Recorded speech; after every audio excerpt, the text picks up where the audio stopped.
Dr. Eric Kelly III and a host of phenomenal speakers from all around the globe for this 7-day virtual event that you don't want to miss. The mission of the Black Business Expo is to raise scholarship money from kids all the way from high school all the way from college. The Black Business Olympics is one of the largest Black business showcases in the world. It is an opportunity for businesses and companies to showcase their businesses globally. We are going to be giving away laptops up to $5,000 away to students. Again, I'm Olivia Appleberry, the founder of 2 Cents Finance and one of the speakers for the expo. I am so excited to see you there. For more info, go to www.blackbusinessexpousa.com or call 919-308-9090 and hope to see you there. I am Black Business. From the moment I wake until the time I sleep. Yes, I am Black Business. I am Black Business. Tell me, are you Black Business? I am Black Business. Do you support Black businesses? Listen, I support Black business because I am Black Business. Black Business Expo, one of the largest business showcases in the history of Black business in the world. The world! Sign up today at www.blackbusinessexpousa.com or call 919-308-9090. I am Black Business. I am Black Business. From the moment I wake until the time I sleep, I am Black Business. I am Black Business. Are you Black Business? I am Black Business. Do you support Black businesses? I support Black business because I am Black Business. Black Business Expo, one of the largest business showcases in the history of Black America in North Carolina. Join Dr. Eric Kelly III and a host of phenomenal speakers from all around the globe for this 7-day virtual event that you don't want to miss. The mission of the Black Business Expo is to raise scholarship money from kids all the way from high school all the way from college. The Black Business Olympics is one of the largest Black business showcases in the world. It is an opportunity for businesses and companies to showcase their businesses globally. We are going to be giving away laptops up to $5,000 away to students. Again, I'm Olivia Appleberry, the founder of 2 Cents Finance and one of the speakers for the expo. I am so excited to see you there. For more info, go to www.blackbusinessexpousa.com or call 919-308-9090 and hope to see you there. I am Black Business. From the moment I wake until the time I sleep. Yes, I am Black Business. I am Black Business. Tell me, are you Black Business? I am Black Business. Do you support Black businesses? Listen, I support Black business because I am Black Business. Black Business Expo, one of the largest business showcases in the history of Black business in the world.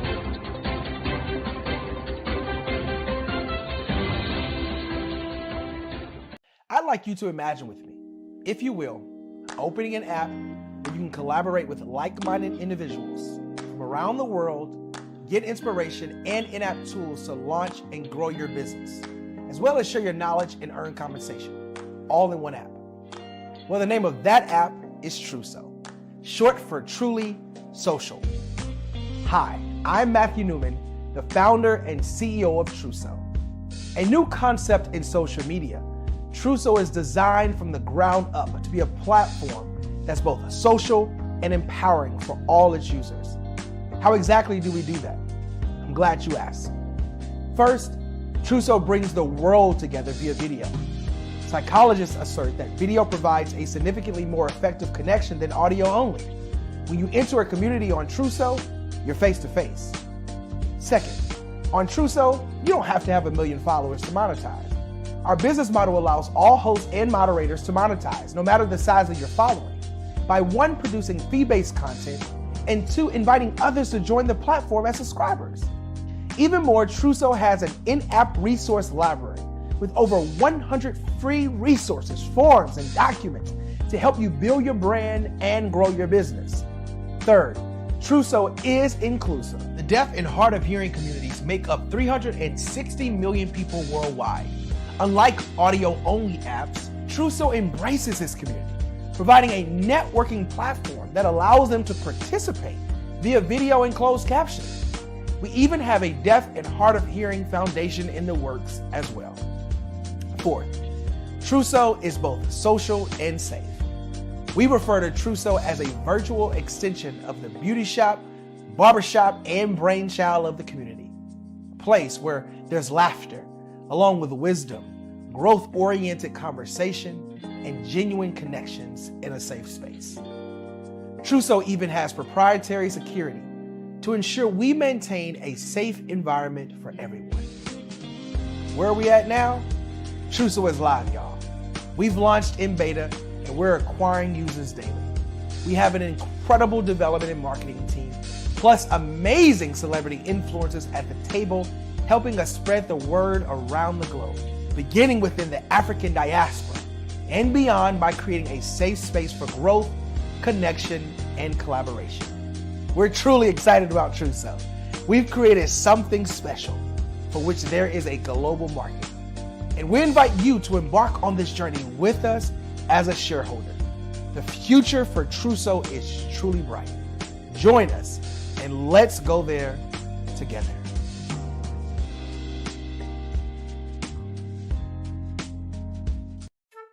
This is Dr. Arnold T. Petsworth. He's the owner of Petsworth Vet World. Business was steady, but then an influx of new four-legged friends changed everything. Dr. Petsworth welcomed these new patients. The only problem, more appointments, meant he needed more space. That's when Dr. Petsworth turned to his American Express business card, which offers flexible spending limits that adapt with his business. He used his card to furnish a new exam room, and everyone was happy. Built for Dr. Petsworth's business, built for your business, Amex Business.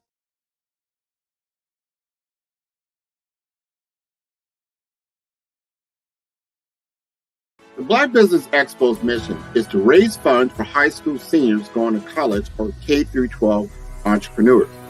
This expo is a fundraiser for students. Please, you may go to www.blackbusinessexpousa.com to donate to the scholarship fund or use the Cash App at $BBXUSA. Our goal is to give laptops and up to $5,000 to 10 students. Students can register online at www.blackbusinessexpousa.com. Every dollar counts. Please donate to the Black Business Expo USA Scholarship Fund.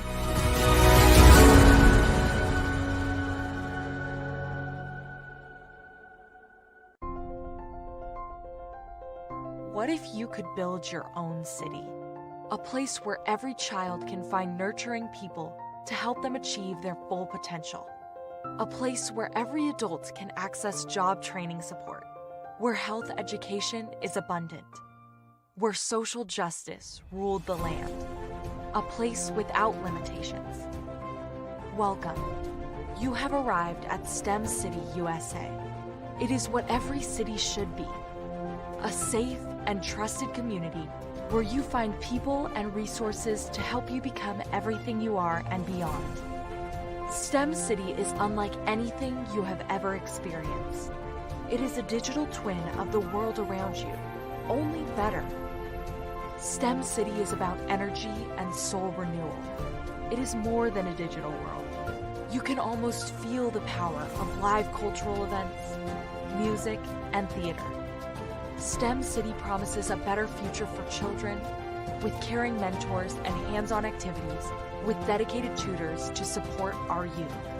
STEM City is your passport to a healthy lifestyle with weekly events addressing our community's many issues. STEM City is your financial well-being with helpful information on wealth management, career advancement, job training, and so much more.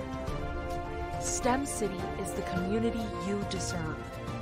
It is the city where your dreams can come true. STEM City USA, a place in the sky that is accessible to all who reach for the stars.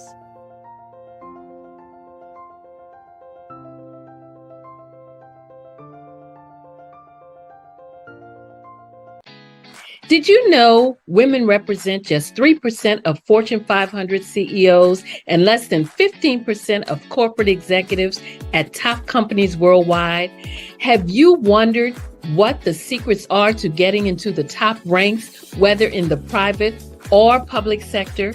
Do you want to figure out how to stop being held back in your career or passed over for promotion? Then you're in the right place. Hi, I'm Dr. Madeline Ann Lewis, President and CEO of the Executive Women's Success Institute. I have decades of experience in the military, the federal government, and corporate America, and my mission is to help women succeed and tap into their full potential. I want to reach 1 million plus women around the world to become the leaders they are meant to be. So if you want to move into a management or executive level position, or maybe you are a female veteran transitioning out of the military into business entrepreneurship, then reach out to the Executive Women's Success Institute at 301-693-3284. Let us get you on the fast track to success.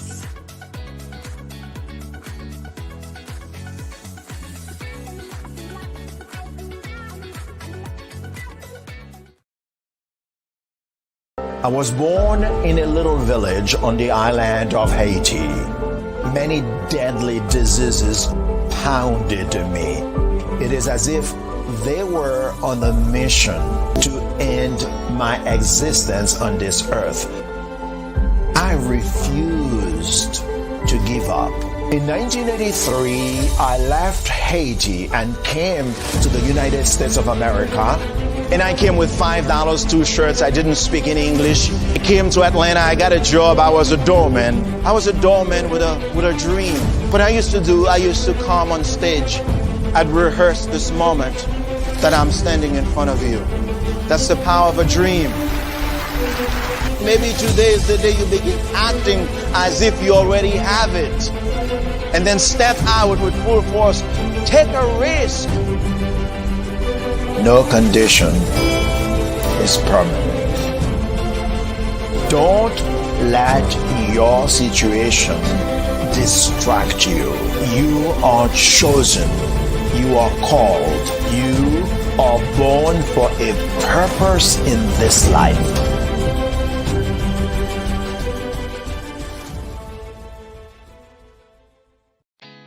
Did you know women represent just 3% of Fortune 500 CEOs and less than 15% of corporate executives at top companies worldwide?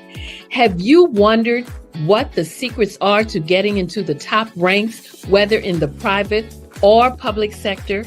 Do you want to figure out how to stop being held back in your career or passed over for promotion? Then you're in the right place. Hi, I'm Dr. Madeline Ann Lewis, President and CEO of the Executive Women's Success Institute. I have decades of experience in the military, the federal government, and corporate America, and my mission is to help women succeed and tap into their full potential. I want to reach 1 million plus women around the world to become the leaders they are meant to be. So if you want to move into a management or executive level position, or maybe you are a female veteran transitioning out of the military into business entrepreneurship, then reach out to the Executive Women's Success Institute at 301-693-3284. Let us get you on the fast track to success.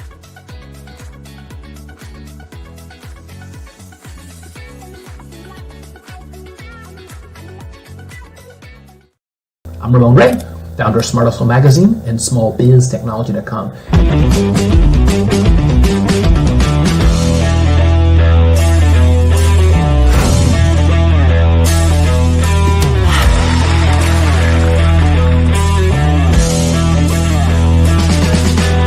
You're here today to celebrate small business success. Stand up on your feet.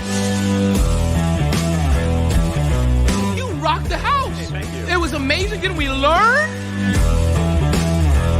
For me, success comes from failure. One thing not to do is shake somebody's hand like this.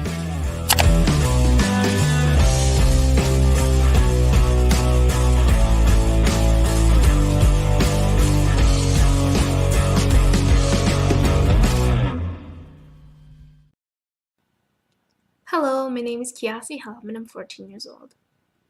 I think my genius would probably have to be setting goals and achieving them. I say this because ever since I was young, I always wanted to be an author, and at age 11 I ended up achieving this. But not only did I end up becoming an author, I ended up becoming a public speaker, a publisher, a business owner, all these great things. The name of my business is Written by Kids Publishing Company. I decided to start this company because I thought it was important for me to help kids my age express themselves through literacy and just achieve their own goals. Because to me, achieving goals is the best thing in the world to feel. It's you just achieving things and aspirations that you set for yourself. And I know that everybody is capable of this because even if you don't end up achieving the goal, you still tried your best, and that's the most important thing. And everybody is capable of this because genius is common. Thank you. I'm Kennedy Harris. My genius is being an entrepreneur. I'm the CEO of K-Lock, a company where I develop my very own line of kids supplements. I currently market my multivitamin for kids to help combat weak immunity. During the pandemic, research has shown that having a strong immune system is key to fighting off disease. My vitamins are for kids, but adults can benefit from them as well. I'm adding a proprietary blend to my supplement line. I want to create my own blend so that I have a competitive edge in the marketplace. Staying healthy is important to me so that we live longer and have healthier lives. My website is klockproducts.com. That is K-L-O-C-K. Genius is common.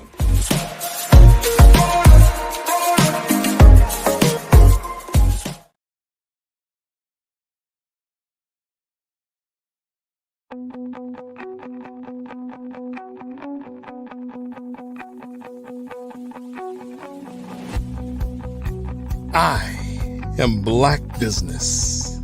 From the moment I wake until the time I sleep. Yes, I am Black Business. I am Black Business. Tell me, are you Black Business? I am Black Business. Do you support Black businesses? Listen, I support Black business because I am Black Business. Black Business Expo, one of the largest business showcases in the history of Black business in the world. The world! Sign up today at www.blackbusinessexpousa.com or call 919-308-9090. I am Black Business.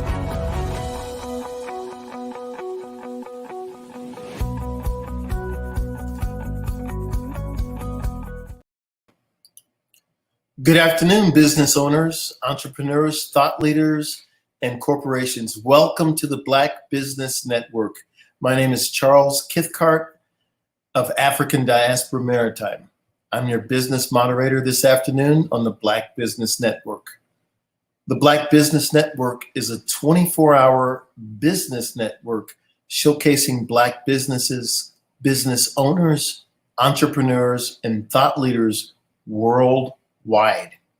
We have speakers from North Carolina, London, Singapore, Africa, Japan, and cities all over the United States. The Black Business Network is a global community sharing its business knowledge to empower, inspire, and educate businesses about business. Today we have Soraya Woods, and Soraya is a financial guru, and she's going to come in and teach us something. So we're all going to get rich. So stay tuned. Soraya, how in the world? Give us your elevator speech. Tell us about yourself. Hi there. It's actually Soraya. Thank you so much for having me. Indeed. So I am a life insurance agent / financial coach. I am in the process of becoming a financial advisor, and I am very, very intent on helping educate people who look like me on finances and how to build generational wealth. Most of us were not taught these things in school. And so it is my crusade to change that and to start changing the narrative for Black people and the things that we're able to accomplish in our lives. This is a fabulous, fabulous topic because we are a spiritual people. But if we don't get our dollars and cents right, we're going to be in more trouble. So as a Black person, what are some of the unique financial challenges or barriers that I may face when it comes to achieving financial security?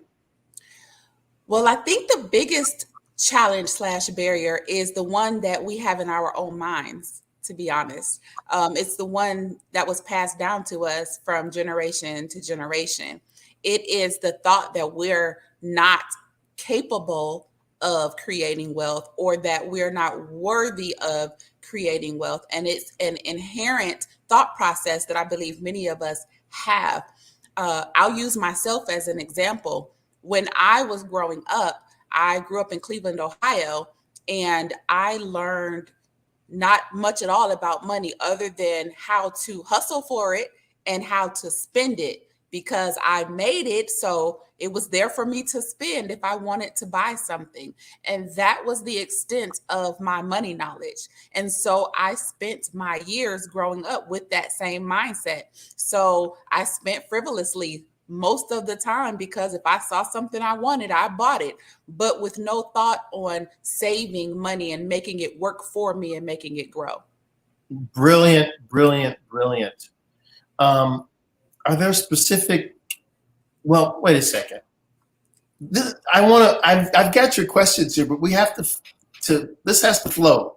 Yeah. And what you're saying makes so much sense because sometimes we don't understand and we are trying to grasp and get all the things that we think other people have. And that makes us broke. One of the metrics I used was on payday, I said, you got to pay all your bills off or have a plan to pay those bills in a timely manner and then take care of all those things. And then at the very last, it was the fun stuff. If I could have fun. If I couldn't have fun, it was just no fun that weekend. Yeah. So, but I do see a lot of people so dressed up and fancy going out, and I suspect that they don't have much. Yeah. So Because you're we'd right. rather look good. We'd rather look good and show off for people who couldn't care less about us, rather than, worry about building wealth for ourselves, for our future, and for our kids and their future. So it is psychological. And the It biggest is. psychological thing is that we have to stop trying to impress ourselves, each other, and the greater world with what we look like and really have some solid, stable finances. And after you've done that for a couple decades, then you can get fancy. But we just saw the movie The Blind Side is getting blown up and it's in trouble because the Tui family apparently took advantage of him. Well, that's what he's saying. But that Tui family just sold their businesses for at least $100 million. Wow. Right. So this is big money. All right, now let's look at one of your. So are there specific life insurance policies or financial strategies that are tailored to the needs of Black individuals? So I wouldn't say that there are any specific ones tailored to the needs. What I will say is that there are specific ones that we should get versus other ones. So one of the things that I hear often, and often in the world of social media, is the pushing of whole life policies, IULs, and things like that. I don't want to bash anyone or anything that they produce, but I will say that those are typically not the best policies for what they're intended, the purpose they're intended to serve. Mm-hmm. So a lot of times they are more beneficial to the salesperson who is selling it rather than the person who is obtaining the policy.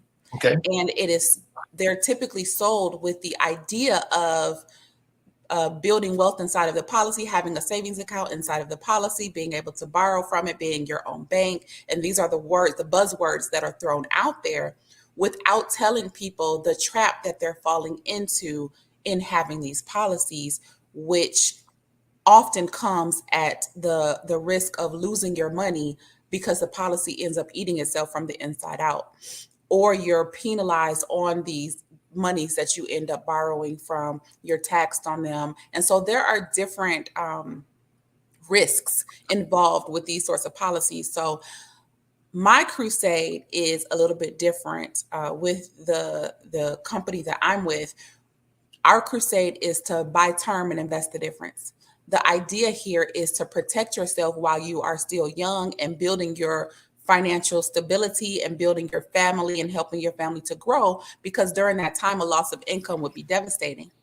And simultaneously, you are creating generational wealth by building wealth in a vehicle that is giving you a high rate of return, so that by the time you reach your age of retirement, you can take that money out tax-free and be wealthy and not even necessarily need the insurance policy that you originally had during your younger years. And so that is the whole goal of what it is that we're doing. And that's what the wealthy do. And they continue to perpetuate that process, and they teach their young to do the same thing. They build trusts to protect everything. And we are not typically privy to that information. And so again, that's the crusade I'm on, is just to help disseminate that information to everyone. Right. This is fabulous information. I learned about trust not too long ago. What would you say is the retirement age these days? So I love that question. And my favorite answer is retirement is not an age, it's an amount. And that's just the reality of it. So whenever you build yourself up to a financial status of being able to retire comfortably without having to worry about running out of money during that process, or have to worry about returning to work, then retire. Because what I can promise you, had I known all of this stuff when I was in my younger 20s, I would be retired today at 48 years old. But that is not the case. And I am just now learning these things and, starting to make my way. And so I would say, though, to answer your question, typically the age is around 62 and a half to 66 years old. However, with the vehicles that we typically help people to build their income in, they can start withdrawing their money tax-free at age 59 and a half. Got it. Okay. So how can I ensure that my life insurance coverage adequately protects my loved ones and addresses potential financial disparities that I may face as a Black person? So two ways. So one, I kind of already mentioned, is the fact that insurance was designed to be an income protection. So while you're building, if something were to happen to one of the breadwinners in the home, the family wouldn't be as financially devastated with a policy in place as they would be if they didn't have the policy in place. So that's one way. The other way is the types of policies that we carry will allow you to utilize money within the policy should you be faced with a life-threatening illness along the way. So let's say you purchased a policy today, and 5 years from now, you developed a life-threatening illness.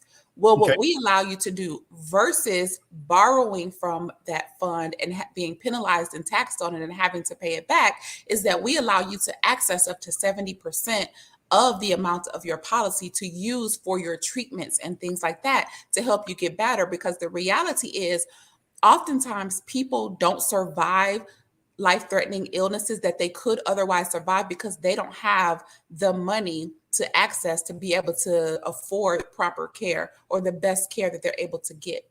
And so that's one of the things that our company stands on, is being able to provide that benefit to our clients. Fabulous, fabulous, fabulous. What are some common misconceptions or myths surrounding life insurance and financial planning, specifically for Black people, that we should be aware of? So one of the biggest myths out there, and you hear it all the time, is that the rich keep getting richer and the poor keep getting poorer. And I'm sure I've said it many times. I'm sure you've heard it many times. The reality is the rich just know what to do. They were properly educated, and most of us were not. And so I would say that that's the biggest misconception. Again, that just lies in education. Knowledge is power, and knowledge with execution actually is powerful, more powerful. And so the goal here is just to educate people properly. One of the tools that we use to help educate people is called the Rule of 72. Charles, have you heard of that rule? I have not. Exactly. Most of us didn't, but it's as simple as fourth grade math. And all that rule states is that you take your interest rate divided by 72, and that will tell you the approximate amount of years it will take for your money to double. Simple as that. Fourth grade math. If those of us who never learned this had learned this in school, more of us would be wealthy today. This is true. This is true. You know, it's a shame. I mean, I see a little speckle of gray hair in me and a little speckle of gray hair. And the fact is, this is when we should be wise now, but we're learning late because the mechanism and vehicle wasn't set up, just like you mentioned. So we can't get mad, but we have to learn it now and start to make this part of our conversation. Exactly. So are there any relevant statistics or data that highlight the importance of life insurance and financial planning for Black individuals? Not heavy ones, but a couple that I did find, and this was listed by Forbes. I'm going to read it, and it just says that 22% of Blacks value life insurance as a way to pass along generational wealth. Now, that to me is a very low number. Sure. 22%. I really want to see that number grow. And again, that just comes along with having conversations like this and opening up the platform for people to be able to have this type of dialogue. Another one that I found stated that insurance for Black Americans is on the rise, though. And so according to a 2022 report, Black Americans are the most likely group to own life insurance, and they're at around 56%. So that actually made me really happy. However, it's kind of a double-edged sword because the majority of that number are obtaining those policies that I spoke about earlier that are not really benefiting them. So they're getting into the game, but they're being directed into the wrong part of the game. Yeah. Intentionally. Yeah. So we're going to just presuppose we're talking about Black people through this because we're on the Black Business Network. Yeah. And what we have to do now is we have to hear it, we have to read it, we have to learn it, and then we know. But if we're just hearing one or two people tell us something, it's wrong, right? So what are the effective strategies to build the generational wealth as it comes to life insurance? Literally as simple as I stated earlier, it's twofold. It is buy your term policy so that your income is protected and that you can not borrow against it. You can take money from it if you need to, should you be faced with any type of illness along the way, and then build your retirement account so that you can create your wealth for the future. There are other types of accounts you should have as well. Of course, you should have an emergency fund that is growing for you as well. You should have a short-term account that is growing for you as well. But then your wealth management account is definitely the most important, and that's the one that's going to take you into wealth. The thing is this, Many of us were taught to save money, but we were taught to save it in a bank account. And I am not knocking bank accounts. I have a bank account, right? They're very, very convenient. The problem is that we shouldn't be using it as a savings tool because we are not making any money from it. Our money should be working for us. Okay. And so, exactly. So when we put money into an account, millions of dollars are being made off of the money that we put in our accounts, but we're not the ones making that money. The banks are the ones reaping the benefit of the money that we're putting in the account. So Charles, you take $200 and put it in your savings account. Well, the bank that you put it into is going to take your $200 and invest it into the global economy so that they can make millions off of you and give you a rate of return of approximately 0.02%, which is nothing. And so that's what people don't really understand. They think that they're doing good by putting money into a savings account, and maybe they are saving a couple $100s a month. And kudos to them for doing that. That's a great thing. And they're not just frivolously spending it. However, the goal is to create wealth. You're never going to create wealth by sticking it into a bank account because it's never going to grow for you. It is sitting there collecting dust for you while they're reaping all the benefits from it. So again, part of our crusade is to cut out the middleman and help people to understand how to create that wealth for themselves versus the bank taking the money. This is brilliant. This is brilliant. Are there any community-based initiatives or programs that offer financial education and resources? So I haven't found any community initiatives specifically that speak to it in the way that we do. However, I, myself, and my team are doing our best in our community. We're in Las Vegas, Nevada. And so we are doing our best to provide that sort of initiative. So one of the things that I'm personally doing is working with churches, specifically Black churches, to come out and speak to their congregants and talk to them about have this exact same conversation about money and insurance and how they work. I am also working with schools. That is next on my agenda of places to go and have these conversations and teach these students the rule of 72. And so those are the things that I'm currently working on. I try to get out to as many events as I can. One of the other things that we do is senior Medicare. And so I do try to get out and speak with seniors as often as I can so that they can be properly covered and not taken advantage of either. Amazing. And it's amazing that you're in Las Vegas because that is sort of the capital of just blow the money. But really the truth is somebody's making a lot of money. Yeah. Right. Yeah. So it sort of seems like it's the opposite, but I can assure you that there's some very frugal people counting money every night. Yeah, there are. So list us some alternative forms. So by the way, your answer is that you are the one who's doing the teaching. I am. And we're in a. I'm sorry. No, we're online. And that means that your reach can be as far as the internet can reach. And here you are. So it's time for us to really take the time. And I always say this to my friends. We've got to miss a couple of these basketball and football games and learn something. Yeah. Yeah. Okay. So are there alternative forms of financial protection or savings vehicles that may be more beneficial compared to traditional life insurance policies? So I won't get too heavy into the financial side of it, just because I'm not technically a financial advisor yet. Sure. I am testing soon. But what I will say is that insurance is a very important part of the plan. So definitely you want to have that as well. There are many vehicles that can help you to obtain short-term gain and long-term gain. My favorite is the Roth IRA to create your retirement income, because again, that is like the only vehicle that you can do that and create a tax-free, be able to pull your money out tax-free at age 59 and a half. Now, with that being said, there are money market tools out there and other tools that you can use in the interim to sort, and mutual funds and different things that you can use throughout your journey to create different avenues of wealth for different time frames based on your needs. And everybody's needs are going to be different. Okay.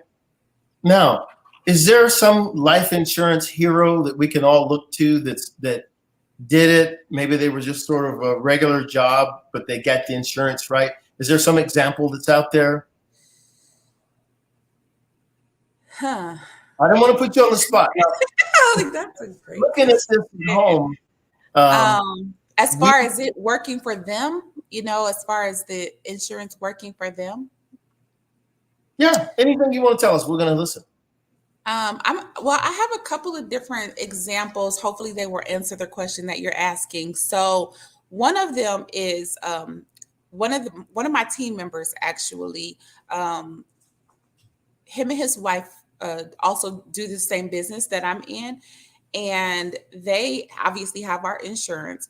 Well, the wife ended up getting cancer.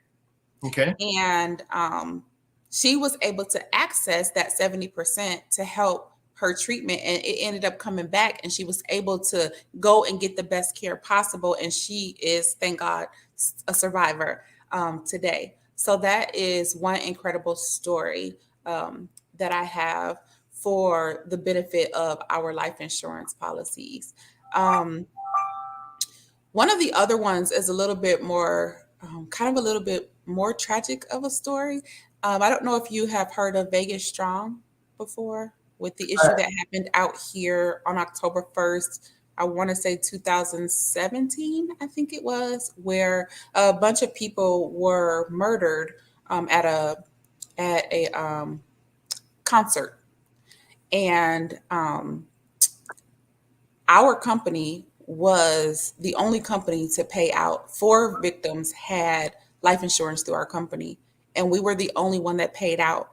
Because one of the things that people don't realize in the policies that they have is that there are exclusions included in them, one of which is called an active war, active terrorism clause. Got it. And they don't tell people about these exclusions. Well, because that was deemed an act of terrorism, the companies didn't pay because that was a clause, that was an exclusion, basically, that was written into those policies. Whereas our company doesn't have those exclusions. And so people who take advantage of our policies will benefit from the fact that we don't have any exclusions. There's nothing hidden in our policies. The only one is the federally mandated one of suicide. And that is in place in our particular state for 2 years.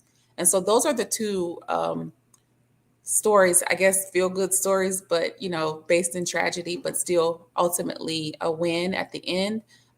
For the people who had the policies in place that they needed to have versus ones that weren't doing them any good. And so that's part of it too. People get sucked into these policies with these grandeur promises, and they don't tell them everything, and they don't tell them about the things that they're excluded from. And that is scary. It's scary that people don't know what they're getting into.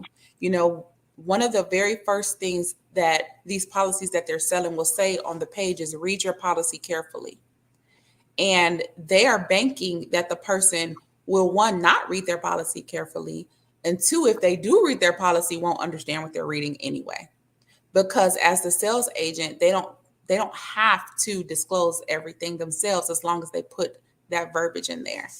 And so you just got to be careful. Right. So ultimately, the insurance makes money because people pay into it. And then they say, look, we're banking that these big disasters don't come that we're liable for. And then when something that the normal thing, because everybody's going to die, will pay out. But then by the time you're gone, no big lump sum. But we need to be covered, because if we're not covered, we can deplete our resources or not get the treatments that we need. Exactly. And the thing is, I know that you've seen like the GoFundMe's. I see them all over social media, the car wash signs, the bake sales, and the things that people do when a loved one dies. And here's the reality of the matter, Charles. Like you just said, the only guarantee in life is that none of us are going to make it out of here alive.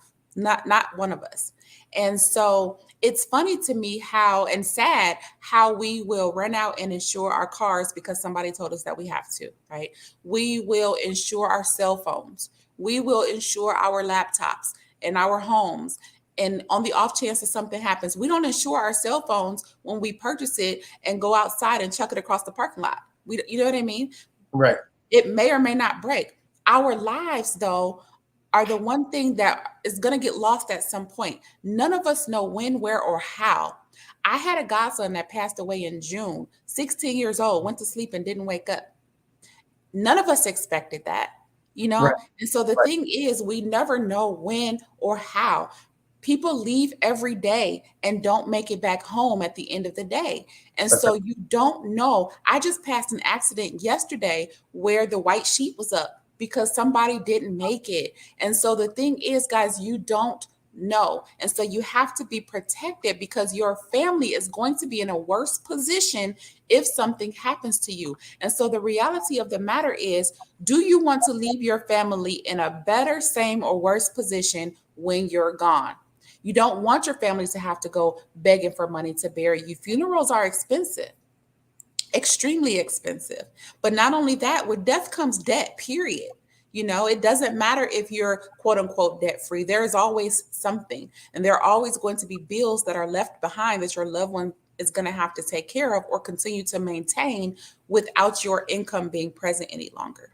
And so we have to be, more diligent and more knowledgeable of these things so that we can create the proper platform so that our families are protected. Well, this is brilliant. As I'm listening to this, one of the things that I'm sort of thinking about is that the idea of getting married and partnering in, and that the children will take over and carry forward like a relay race what we've achieved. Yeah. Some of us have grown up where it was sort of like, all right, you're 18, goodbye, we'll see you. And it's sort of like other families, they sort of stick close and then they keep building wealth. And I think these lessons we have to relearn. But we were coming from, I don't want to say complete poverty, because we did have Black Wall Street in Oklahoma. Right. But we've got a mind, it's in the mind, as you mentioned earlier today, that we've got to start to look at this. Yeah. Let's see here. What role does the credit history and credit building play in achieving financial security? And how can life insurance policies help in that regard? So I would say that the two are pretty separate entities. But to speak to the first part of what you were asking, just kind of based on what you just said, if you think about the fact that we are going to be leaving someone behind to carry on the torch, we want to create wealth for them as well. We want to create a proper platform for them as well. We want to give them the knowledge that we have learned so that we can continue to pass it on and they can pass it on. And we want to set them up for success. That's what other cultures do. They set their young up for success. And so credit plays a huge part in that, because the reality is, whether or not we want to rely on credit, credit is a big part of what makes this world go round. And so we want to be in a secure place with our credit.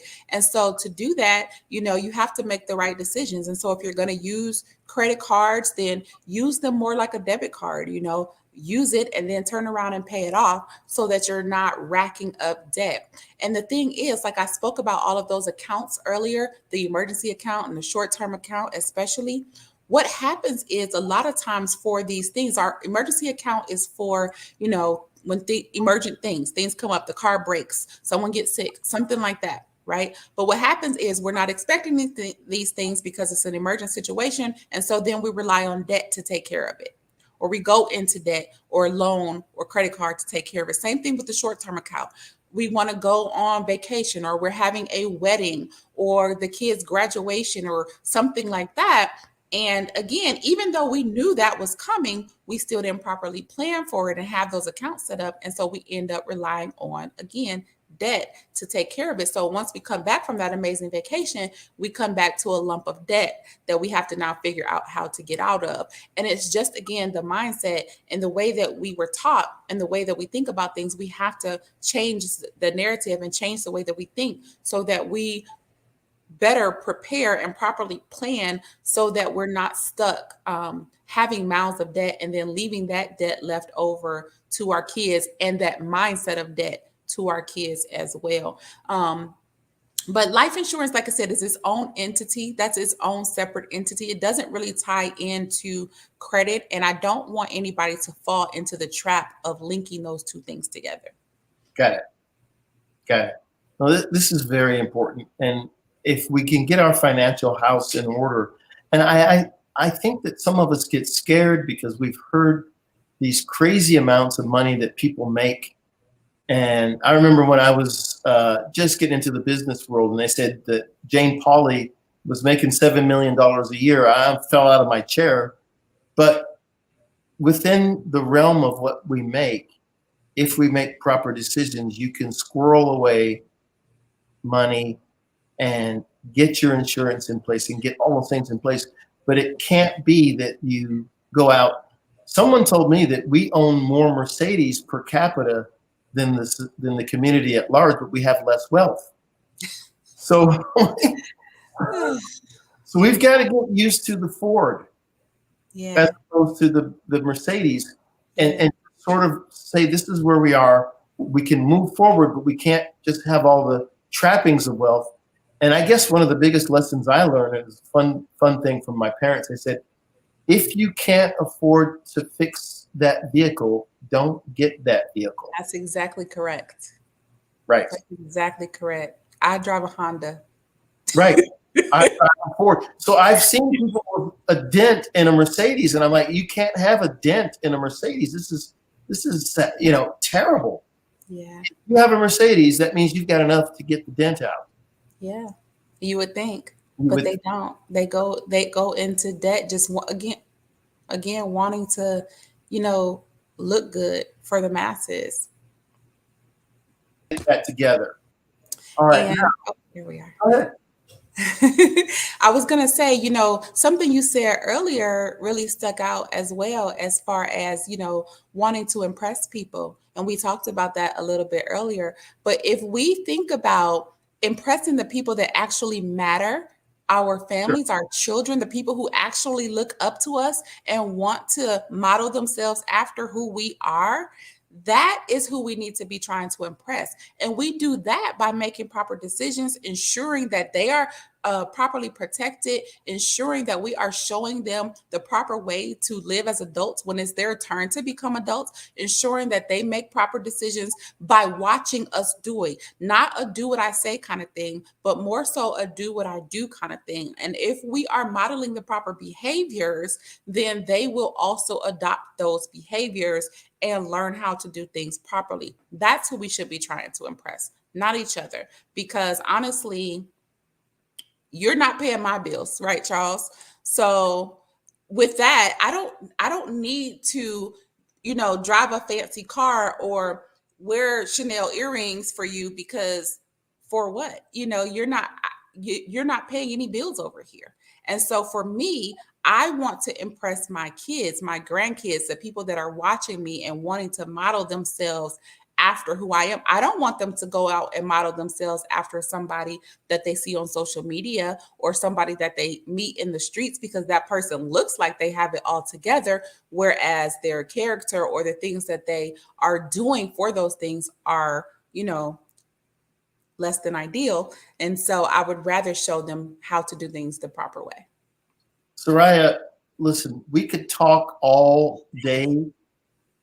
We're running out of time. We've run out of time. So give us your contact information real quick. Absolutely. So I do want to say really quick that I am also looking for agents to continue this crusade all across the country of the United States. You can reach me at my email, which is sorayaspeaks@sorayachristine.com. I'll spell it SOURAYASPEAKS @ Soraya, SOURAYA Christine, CHRISTINE.com. I know it's kind of long. Soraya Speaks at SorayaChristine.com. Or just call me, area code 770-733-3399. Again, that is 770-733-3399. I will accept calls or text messages at that number. Soraya, thank you so much. This is fabulous. Your information is helping to make us a better, more stable community. Thank you. And you've proved it again. Genius is common, and I'll see you on the other side. Absolutely. Thank you for having me. Thank you.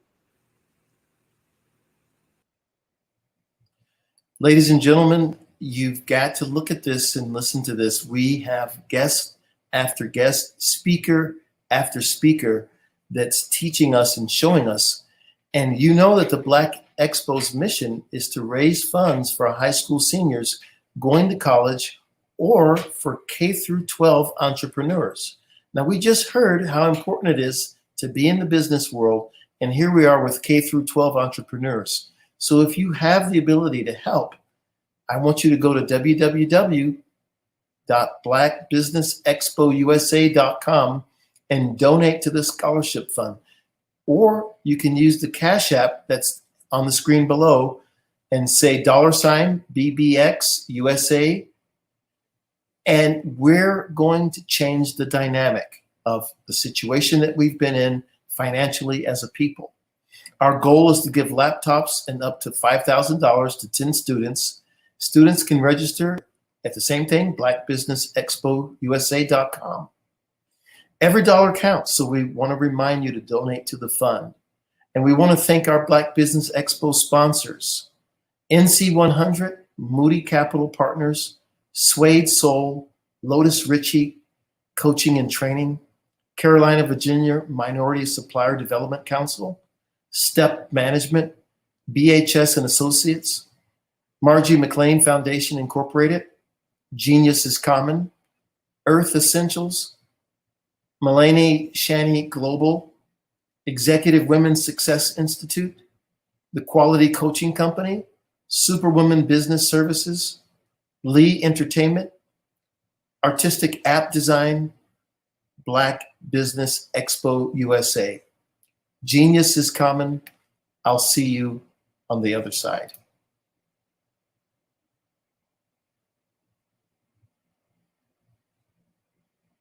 Hey guys, my name is Caden. I'm the CEO of Caden Teaches, and my genius is teaching kids about financial literacy.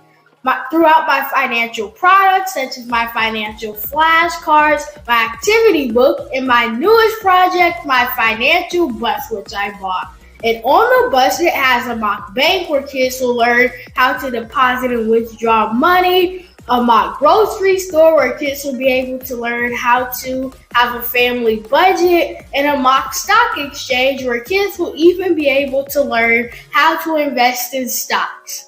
Now, I decided to start teaching kids about financial literacy because I find that most kids graduate high school without even knowing the basics about financial literacy. And I feel if I were to teach kids about financial literacy, that I would be able to help kids tap into their genius. And I actually learned about financial literacy to my dad because I would go to business meetings with him and I would always see that they were talking about financial literacy. And at that point, I didn't understand what financial literacy was. So I took it upon myself to learn about financial literacy and teach it to kids in a way that they could understand. But I want you guys to help me help kids tap into their genius by going to my website, cadenteaches.com, and you can sew into me in my financial bus by going to my GoFundMe link. And remember, if Caden can, you can too, because genius is common.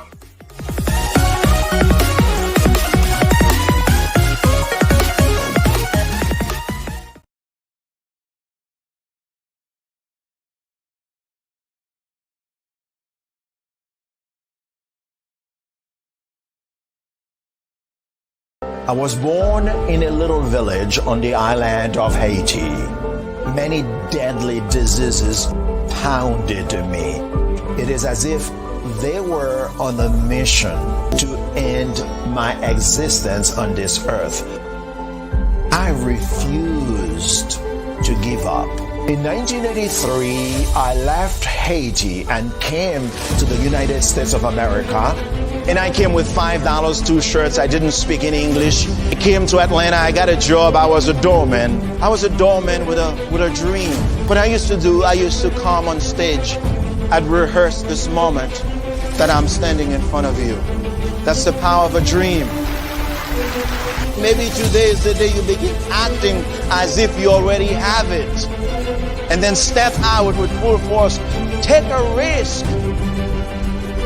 No condition is permanent. Don't let your situation distract you. You are chosen.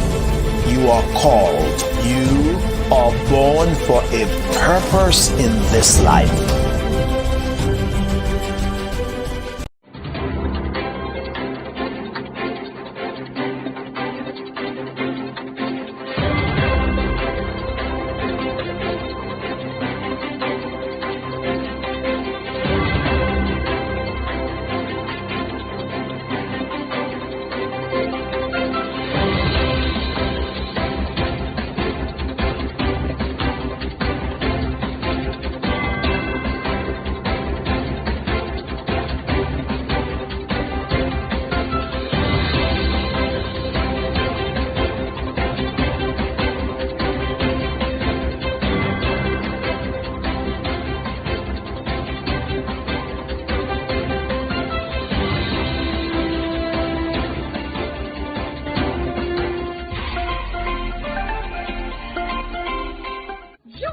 Dr. Eric Kelly III and a host of phenomenal speakers from all around the globe for this 7-day virtual event that you don't want to miss.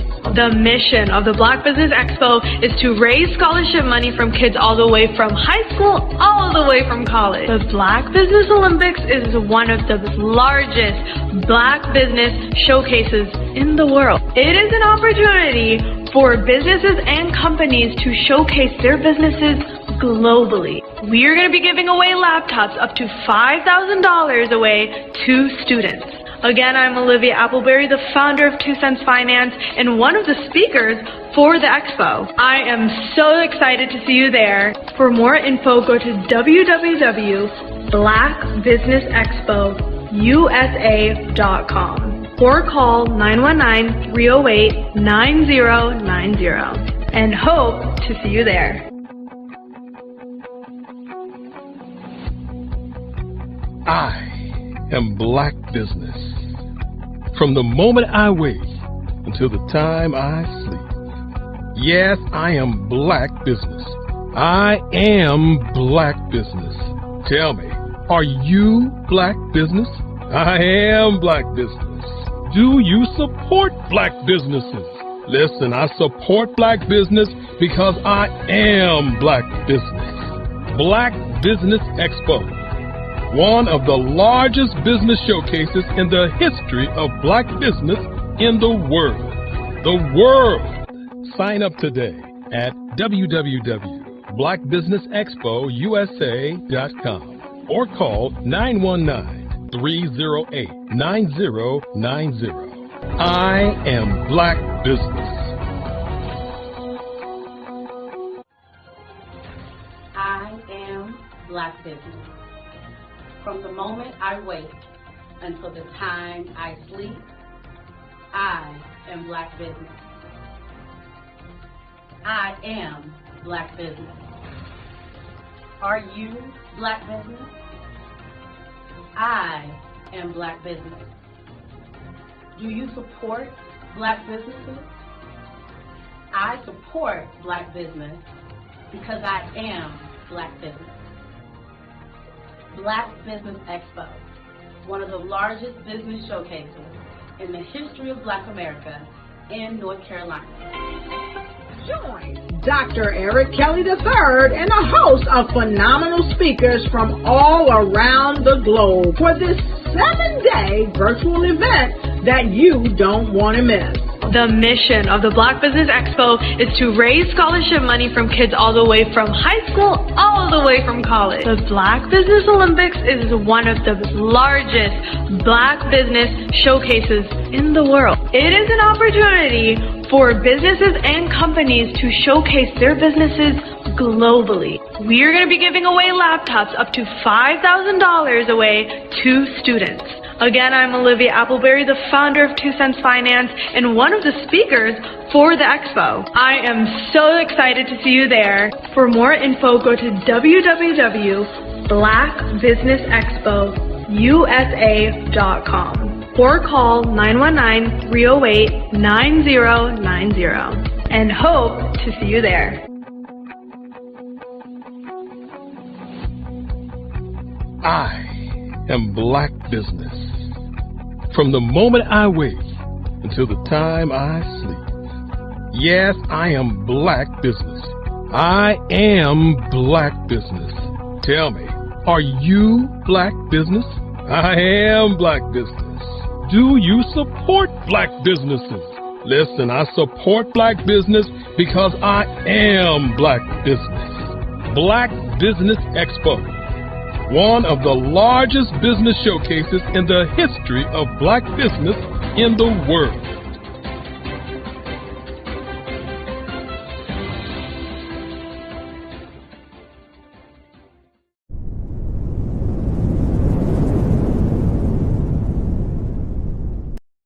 I am from Washington, D.C., but I was raised in Durham, North Carolina. I came to Durham when I was about 5 or 6, and then I traveled back and forth to D.C. because it's where my people are from. One of the unique things about my family is my mother, she's also an artist. She does quilting, and she does a lot of artistic things. And then my son, he draws with both hands, his right hand and his left hand like I do. So that's kind of a family trait. And then my other son, he's a videographer, and my daughter, she works, she's a regional vice president for Sunglass Lab. When you start out drawing and sketching, you want to continue to explore, you know, each avenue. I do pastels, I do pen and ink, I do painting, I do acrylics. I haven't done oils yet, but I try to do all facets of art. What I say to a lot of times to people is, you know, you can't put yourself in a box when you're an artist. You have to explore. And over the course of my life, I've tried to explore different mediums. I also do sculpture as well. I choose my subjects by the intensity that they have in their faces, or the intensity that somebody is moving, because I do more than portrait drawings. I also do I do abstract, and then I do figurative drawing also. Well, what happened in this particular show is that I started out trying to come up with something that would be a little bit different than what everybody else is doing. So I was working on a Barack Obama show, and they wanted me to do some paintings of Barack. And so what I did was, because of the deadlines, I kind of did it kind of fast. And then I realized when I was doing it fast, I enjoyed it. And so then I started doing other pieces the same way, and I started to enjoy those pieces also. And so I came up with this particular style, and it's a style of lines and colors. And what's interesting is that when I was in college, I did a show called Lines, Colors, and I talked about the boldness of the blacks, the hotness of the whites, and this is how this has come about, you know, later on in my life. And the colors comes from a lot of the entertainers that I work with, where they wear different colors. They don't wear, you know, your plain reds or your whites. They wear different colors, and so that's also another piece of what's giving me the colors. The subtitle of this show is Faces That Speak Life. That's real critical. Faces that speak life. Each one of these pieces is a life source and a life energy that's being put on display for people that are looking at them. You know, I always say in terms of my art, it's not important that I draw them. It's important what you get out of what I draw. You know, I don't try to just draw it because you like it. People wanted me to do prints. I didn't do prints. You know, people asked me to do different people, but the people that I choose are people that make a difference in the lives of people in the world. So the human landscape idea was, again, as I say, the lines represent your emotions, it represents your ideas, and it represents your journey as a human being. And that's why you get the different pieces and the different looks.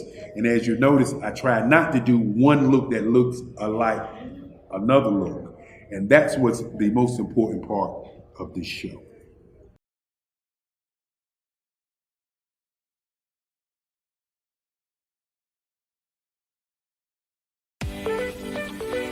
You are in the right place at the right time. The Black Business Network opens again for its Black Business Olympics, a 24/7 broadcast on business, strategies, global branding, social media marketing, finance, advertisement, and much, much more. Featuring the top, most powerful entrepreneurs and speakers and thought leaders from all around the world as they gather together for this phenomenal event. Join the Black Business Network streaming live into the metaverse, STEM City USA, Black Multiverse, Pod TV, Roku, Hulu, iHeartRadio, Apple TV, YouTube, TikTok, Instagram, Google Podcasts, Facebook, LinkedIn, IBM TV, Spotify, and Twitch. Tune in today and be a part of this amazing movement. The Black Business Olympics welcomes you.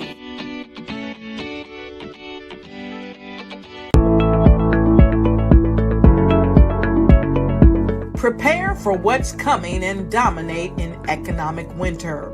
Stand strong and thrive by showcasing your great products and services globally through the Black Business Network and Black Business Olympics. The Black Business Network has showcased over 2,000 companies with over $7 billion in sales each year. Over 10 million attendees have viewed the rebroadcast each month. Through the Black Business Olympics, unique styles of business training and mentoring are turning students into business owners and entrepreneurial warriors who will dominate in any economy. Gain the ultimate advantage of the Black Business Olympics, 7 days of unbelievable topics and speakers speaking around the globe. Donate your time and experience to provide expertise and scholarships to students worldwide and change the world. Now, more than ever, new insights, tools, strategies, and capabilities are needed. This is your chance for a major presentation to the world. Fill out the form and join the more than 2,000 speakers who have presented to over 200 countries. Join the Black Business Network streaming live into the metaverse, STEM City, Black Multiverse Enterprises, Hulu, Amazon, YouTube, iHeartRadio, Apple, Facebook, LinkedIn, Pod TV, IBM TV, Spotify, and Google Podcasts. Sign up today. Spaces are limited, and we will see you there.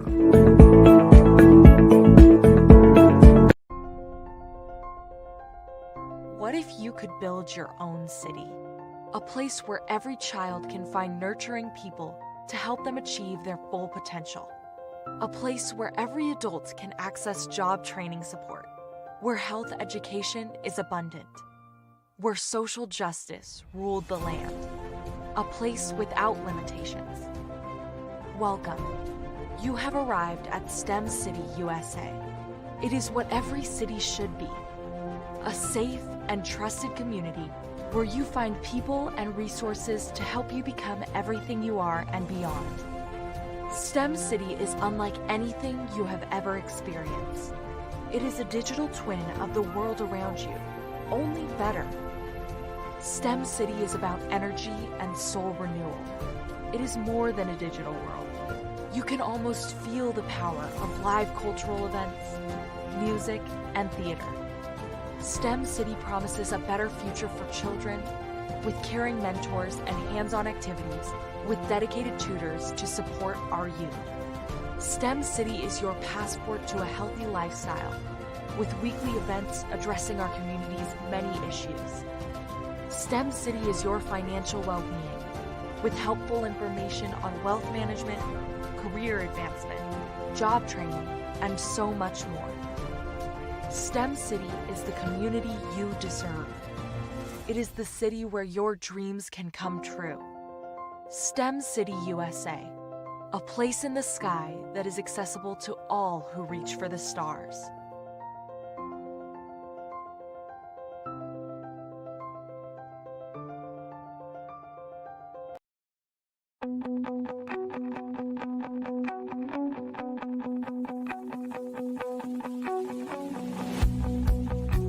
I am Black Business.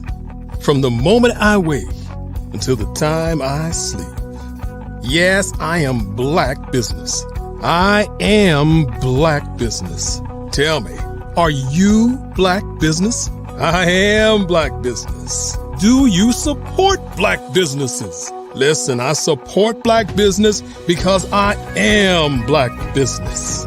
Black Business Expo, one of the largest business showcases in the history of Black business in the world. The world! Sign up today at www.blackbusinessexpousa.com or call 919-308-9090. I am Black Business.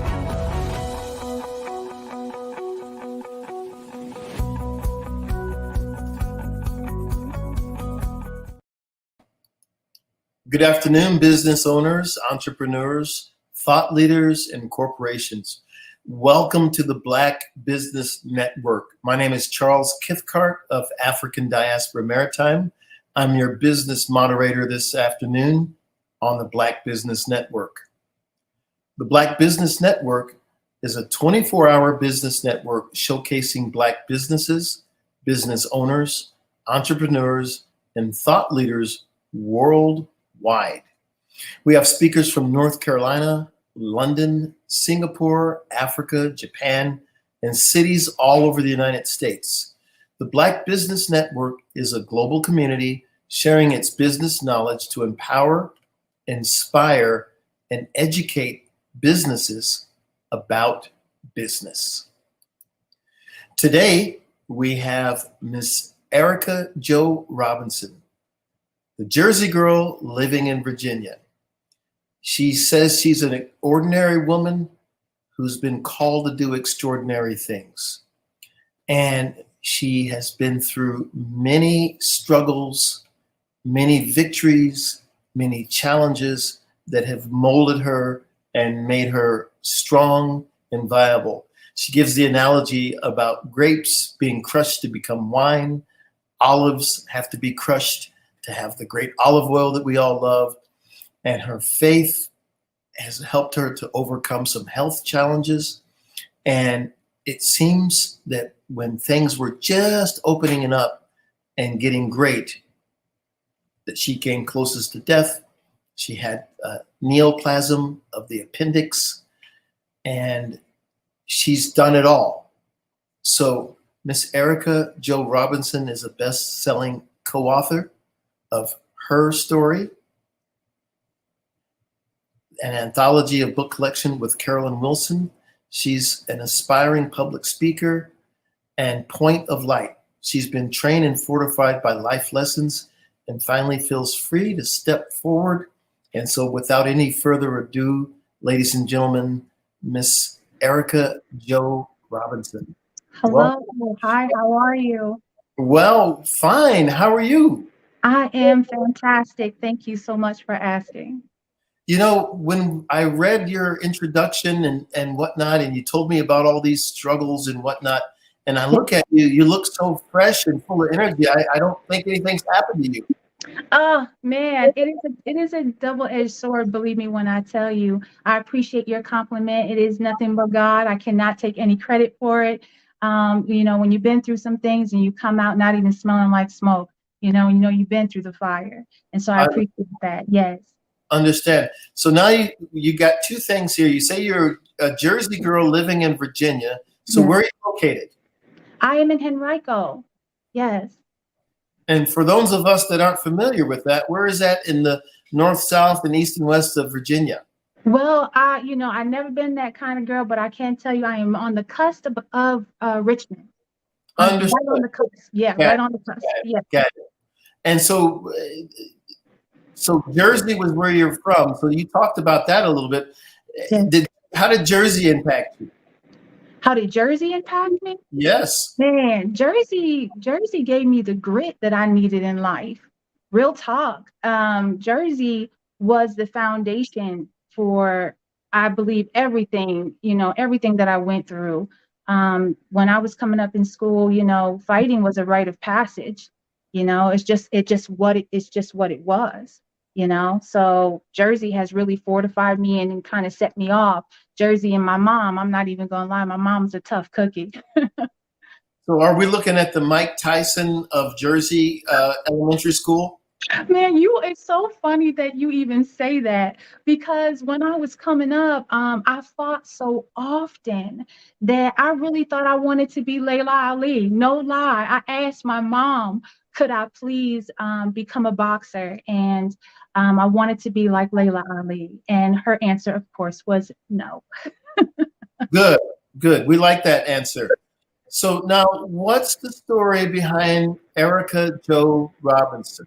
Oh man, when my mother was carrying me, she said she watched the show called All My Children. Okay. And there was a character called Susan, no, played by Susan Lucci, Erica Kane. And she said that she was super feminine and she was outspoken and she was a woman who, really asked the right questions and got down to the nitty gritty of things. And then my middle name comes from my grandmother. Her name is Billy Joe. So that's how my name comes together. Yeah. Okay. Okay. So now you were active in school, but not in the way most people would think. So tell us about your side hustle that almost turned into a dream career. So when you mentioned the fighting, that's exactly what it was. Okay. My friends would come and tell me somewhere in between classes that someone was being bullied. And so I would tell them, okay, you know what the fee is, and they would pay me a quarter, and I would go and fight the bully for the one that was being bullied. Oh my goodness.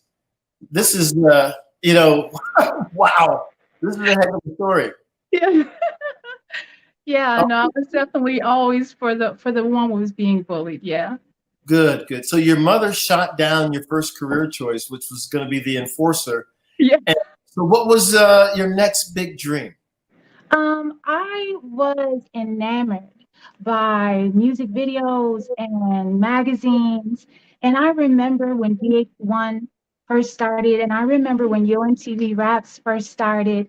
And I felt like I should have been a music video director, no lie. I love color. I love just the whole process of creating videos. And so shout out to Hype Williams if you're listening. I recognized it. I loved his work. Yeah, so that's what I hoped I would be. I also loved Essence magazine and loved the way they projected people of color, even if that individual was going through maybe a difficult time in life, they always projected them in this beautiful light. And so it was my dream to go work for Essence magazine. Aha. So this might be hard for us to believe, but you had also a military career. Yes. I did 8 years in the Navy. I was a corpsman. FMF 8404, which means I did my time with the Marines. I went into the Marines with not that much respect, but you better believe when I left, I had more than enough respect for everybody and anybody. I came out of there just really knowing that anything was possible for me. I went from there to Hawaii, where I was a corpsman at a emergency hospital, an emergency clinic that was called Makalapa. On the island of Oahu. Say that 5 times fast, Makalapa. Yeah, so then after that, I became a medical photographer. I was in the OR quite a bit, documented a lot of cases, seen some both good and bad things there that just kind of stayed with you. But yeah, that's pretty much the deal. I'm probably a fairy or a fluke, they call it. I've never been on a ship in my whole 8-year career. Never. Okay, so this is pretty interesting. So are you saying that because your beginning career of fighting, were you beating people up and then taking their pictures and creating your own business? No, you know what? I was such a spitfire, man, between Jersey and fighting in school and everything. I was such a spitfire in the military. The funny thing is the medal that I got, which was good conduct, I really questioned should I have gotten that one medal, but yeah, it was something that I felt a calling to do. I was probably sitting with some friends and happened to see a formation go by, and it just really spoke to me. And that's the life that, I really wanted to live. I really wanted to join the military. Okay. So now you did the military, and thank you for your service. I also served in the Marine Corps about 30 years ago. Oh, okay. I don't remember seeing you beating anybody up, but I'll have to look back at my notes and see if that was good. Oh man. You had an impactful moment with a major magazine publication that changed the image of yourself. Share this experience. Yes, it is the moment that I fell in love with Essence magazine as a young girl. I was with my mother and my grandmother on my father's side, Maxine Webster, God rest her soul. She was always, her house was always so beautiful and picturesque. And she had a planter full of magazines. And the very first one facing me was an Essence magazine with Iman on the cover. I was so impacted by this. My first thought was, oh my gosh, Black people really are beautiful. And that statement comes from the idea that I'm sorry, my grandson's trying to come here. His grandma talking. But that idea really came from me growing up in predominantly Caucasian schools and always being aware of the fact that I was Black in these schools and that I was judged for my skin color, and 9 times out of 10 negative. So I was surrounded by my family, of course, but no one was really like the high fashion that of Essence magazine. So when I saw that Essence magazine became my Black community, along with Ebony and Hype Hair and Jet, they were my secret place where I learned so much about femininity and strength and power and Blackness. So yes, that was my impactful moment. I love it. I love it. So what popular TV show influenced your first 2 businesses along with magazines? Okay, so remember I said that I loved music videos, right? And so I was always watching them. 106 in Park was the blueprint for ITM Live, one of my first businesses, where we went and we would gather artists and give them a platform to perform and to practice. And I really enjoyed 106 Parks. I really just sat down because I had no way to, at that time, I had no way to learn about that business from behind the scenes. All I had was what everybody else was seeing on TV. So what I did was I would just sit down with a pen and paper and just write down every single thing that was happening, from the opening of the show, the number of videos, the way they spoke, what they spoke on. I just really modeled ITM Live after that. Okay. Yes. So what do ITM Live and G1 stand for? ITM stands for Inside the Music, and G1 stands for God First. Oh, okay. Okay. How did you find the artists for ITM Live and the contents for the G1 magazine? Yes. We would find these underground hip hop places, like where people were performing. And we would find these hip hop artists that were Christian artists that were bold enough to perform in a secular venue. And that brought like an incredible swag, because at that time, hip hop wasn't accepted in the church. It was just really frowned upon and really looked down on. But we knew that hip hop was the way to reach the youth. And so that's how we did that. And then we would get that content for the magazine from the shows that we did. So that one magazine reported on ITM Live. They went together. Okay. Okay, that makes sense. What was the story behind ITM, and what did you learn during the first year of business? I learned to stay the course. Right. I learned to listen to the still quiet voice. I learned that no one else could see my vision but me, so be careful in sharing it, and be strong when you're sharing it, because people, when they hear a good idea, they want to adapt your idea to their thought process. I learned that, trouble don't last always, and that if you keep going, something good is going to happen. You just got to keep moving and keep going and keep being creative. That's absolutely right.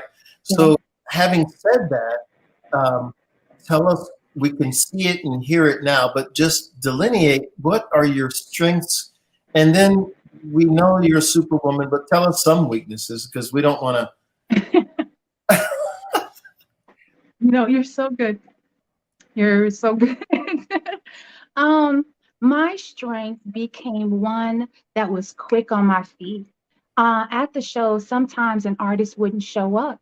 So I would go through the crowd and talk to our different artists that I knew, because the artists would come to see artists to perform. Right. And so I would just tell them, hey, you got your CD, you on in 5.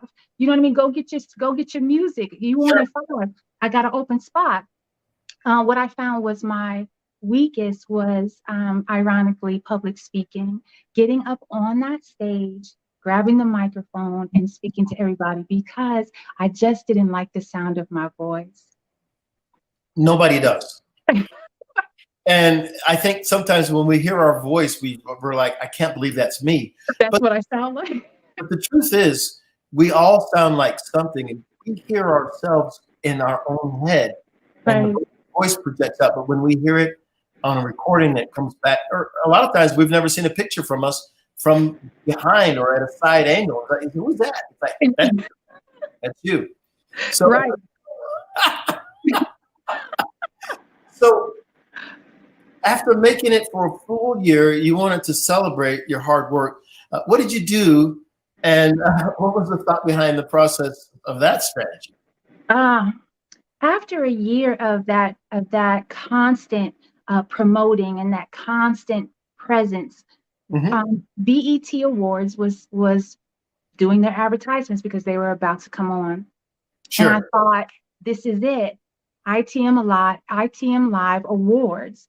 And so that's what we did to celebrate that year, because every artist wanted to, give their acceptance speech.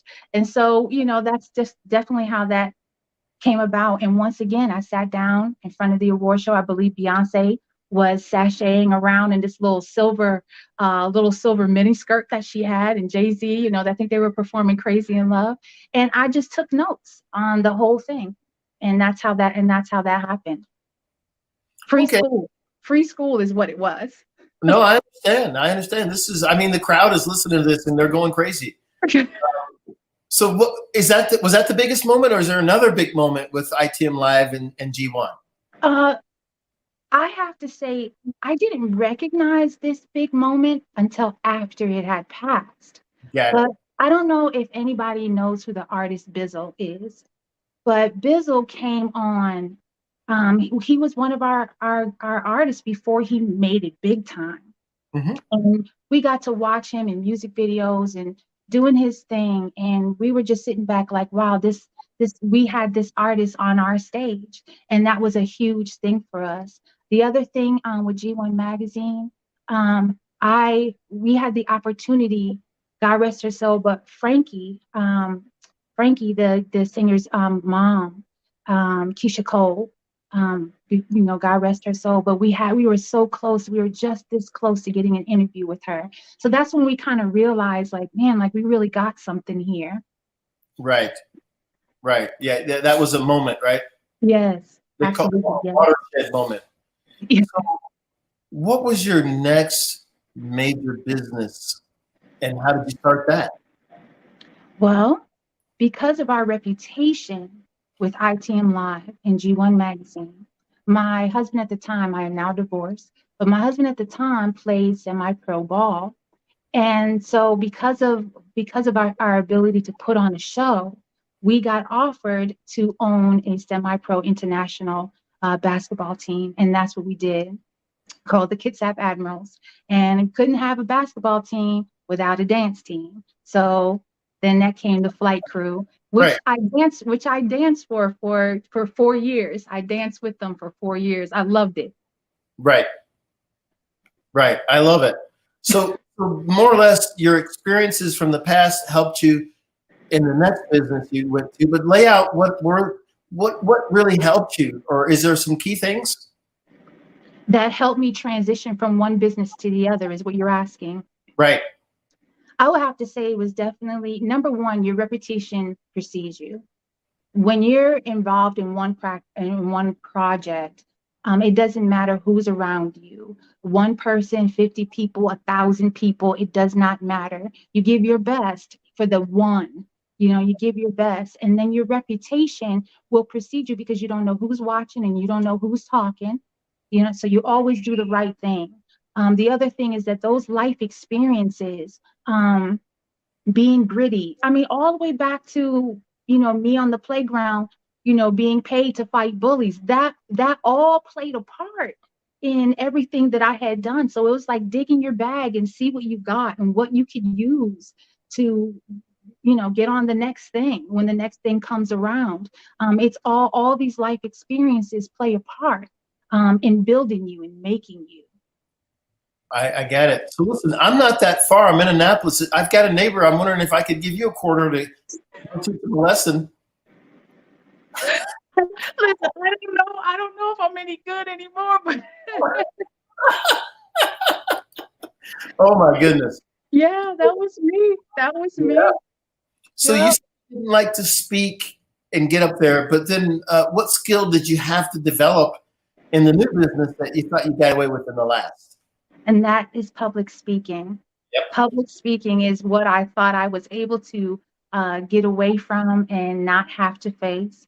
But that basketball team needed promoting, and we needed fundraising, and I needed to go out and really impress the people with a fantastic basketball team to get funding, and that led to going to the city government and applying for a grant for marketing, and we landed that grant, and it was fantastic and awesome that we got money from the city to market. We were recognized in that form and fashion, as a tourist attraction for the city. So I had to speak. I had to get on that microphone. It was inevitable. So what I did was I pretended, like I told Erica to have a seat, and I just pretended to be Oprah at that time. Okay, no, this is what I did? right. So right. That's what I did. I just pretended to be someone I admired. No, this is really funny because this is, as people are listening to this, they're going to take up some of the things that you are saying, Yes. and meld it into their own lives. And a lot of times they tell you if you're going to speak in front of people, you imagine them in their underwear or funny, and it takes the pressure off of you. But the truth is, the honor is that people are gathered to hear what you have to say. And so there you have it already. They already are excited about what you're going to say. Yes, yes. Yep, that's what I had to do. Even dancing, I was scared, but I didn't want to let fear stop me. So on the dance court, I was Beyonce, flipping hair back and forth. Well, I had a good time. now we know you can dance. So that wasn't an issue. Or can you? Do you have 2 left feet? Is it? Well, there's a difference between going to the club and, dancing that way and knowing an 8 count and Right. memorizing moves and playing a character. There is a difference. And I'm not going to lie and say it didn't take me, an entire summer. I ran into this young cat from Jersey as well. I used to call him Big Jers. And we would go into this studio and I would let this 18-year-old teach me these dance moves. Now, we're not going to say how old I was at the time, but please believe that it was a miracle of God that I was able to do that. Let me just jump in on your age. In the chat box, they're asking me that you said grandmother, and now they're saying call the police because you can't be a grandmother. Did you take somebody and steal them?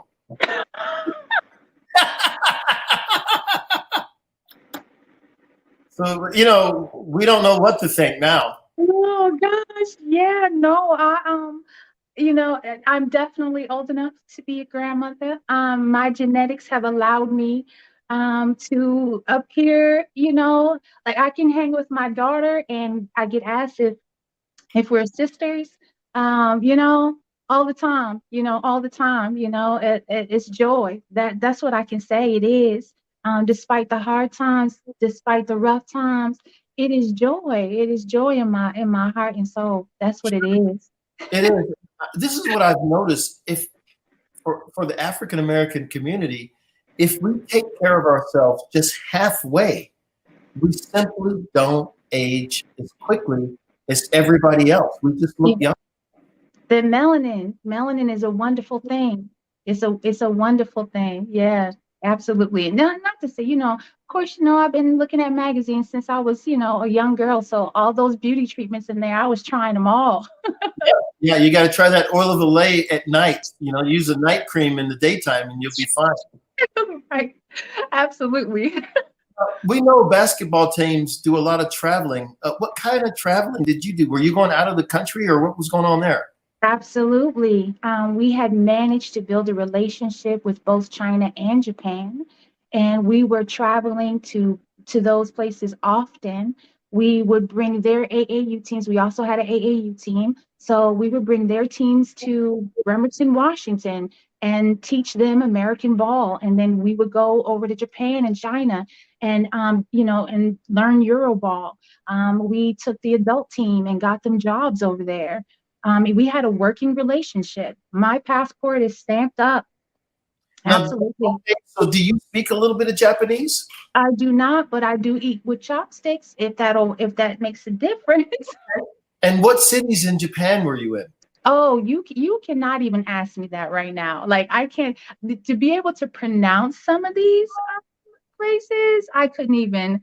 It was such a whirlwind. If we ever get together again, I'll make sure to have those names for you. Okay, because I spent extensive time in Japan on my own, and I was Osaka, and I speak a little bit of Japanese, and I had a great time there. Do you? I have to say that Japanese people are some of the most warmest, most wonderful people that I have experienced. The Chinese as well, but the Japanese people are just so beautiful. Absolutely. Now, I met a lot of Chinese people in Singapore. And, I didn't go to mainland China yet, but I will. But the Chinese have an extraordinary style themselves, but the Japanese are absolutely unique in being extra polite and humble. Yes, the level of cleanliness in Japan will it'll freak you out. Like I didn't even see a piece of paper rolling down the street. No, Nothing. they're very, very clean Very people. clean. Okay, so here you are traveling all over the place. You're eating sushi. I think. What did you learn about the basketball life that's different from here in the States? Or is it different? Yes, great question. In China, the gyms are full of cigarette smoke. Really? Yes. We would we would be playing in the gym, and there would be like a haze of like cigarette smoke like this thick at the top. And everybody just smokes. It's not even a big deal. Like everybody just smokes. And it was really interesting to feel celebrity over there. They would shut down entire towns for us to come through, and armed guards along the city entrance for us to come through. And the children, we would buy candy from the local store and just have like buckets of it.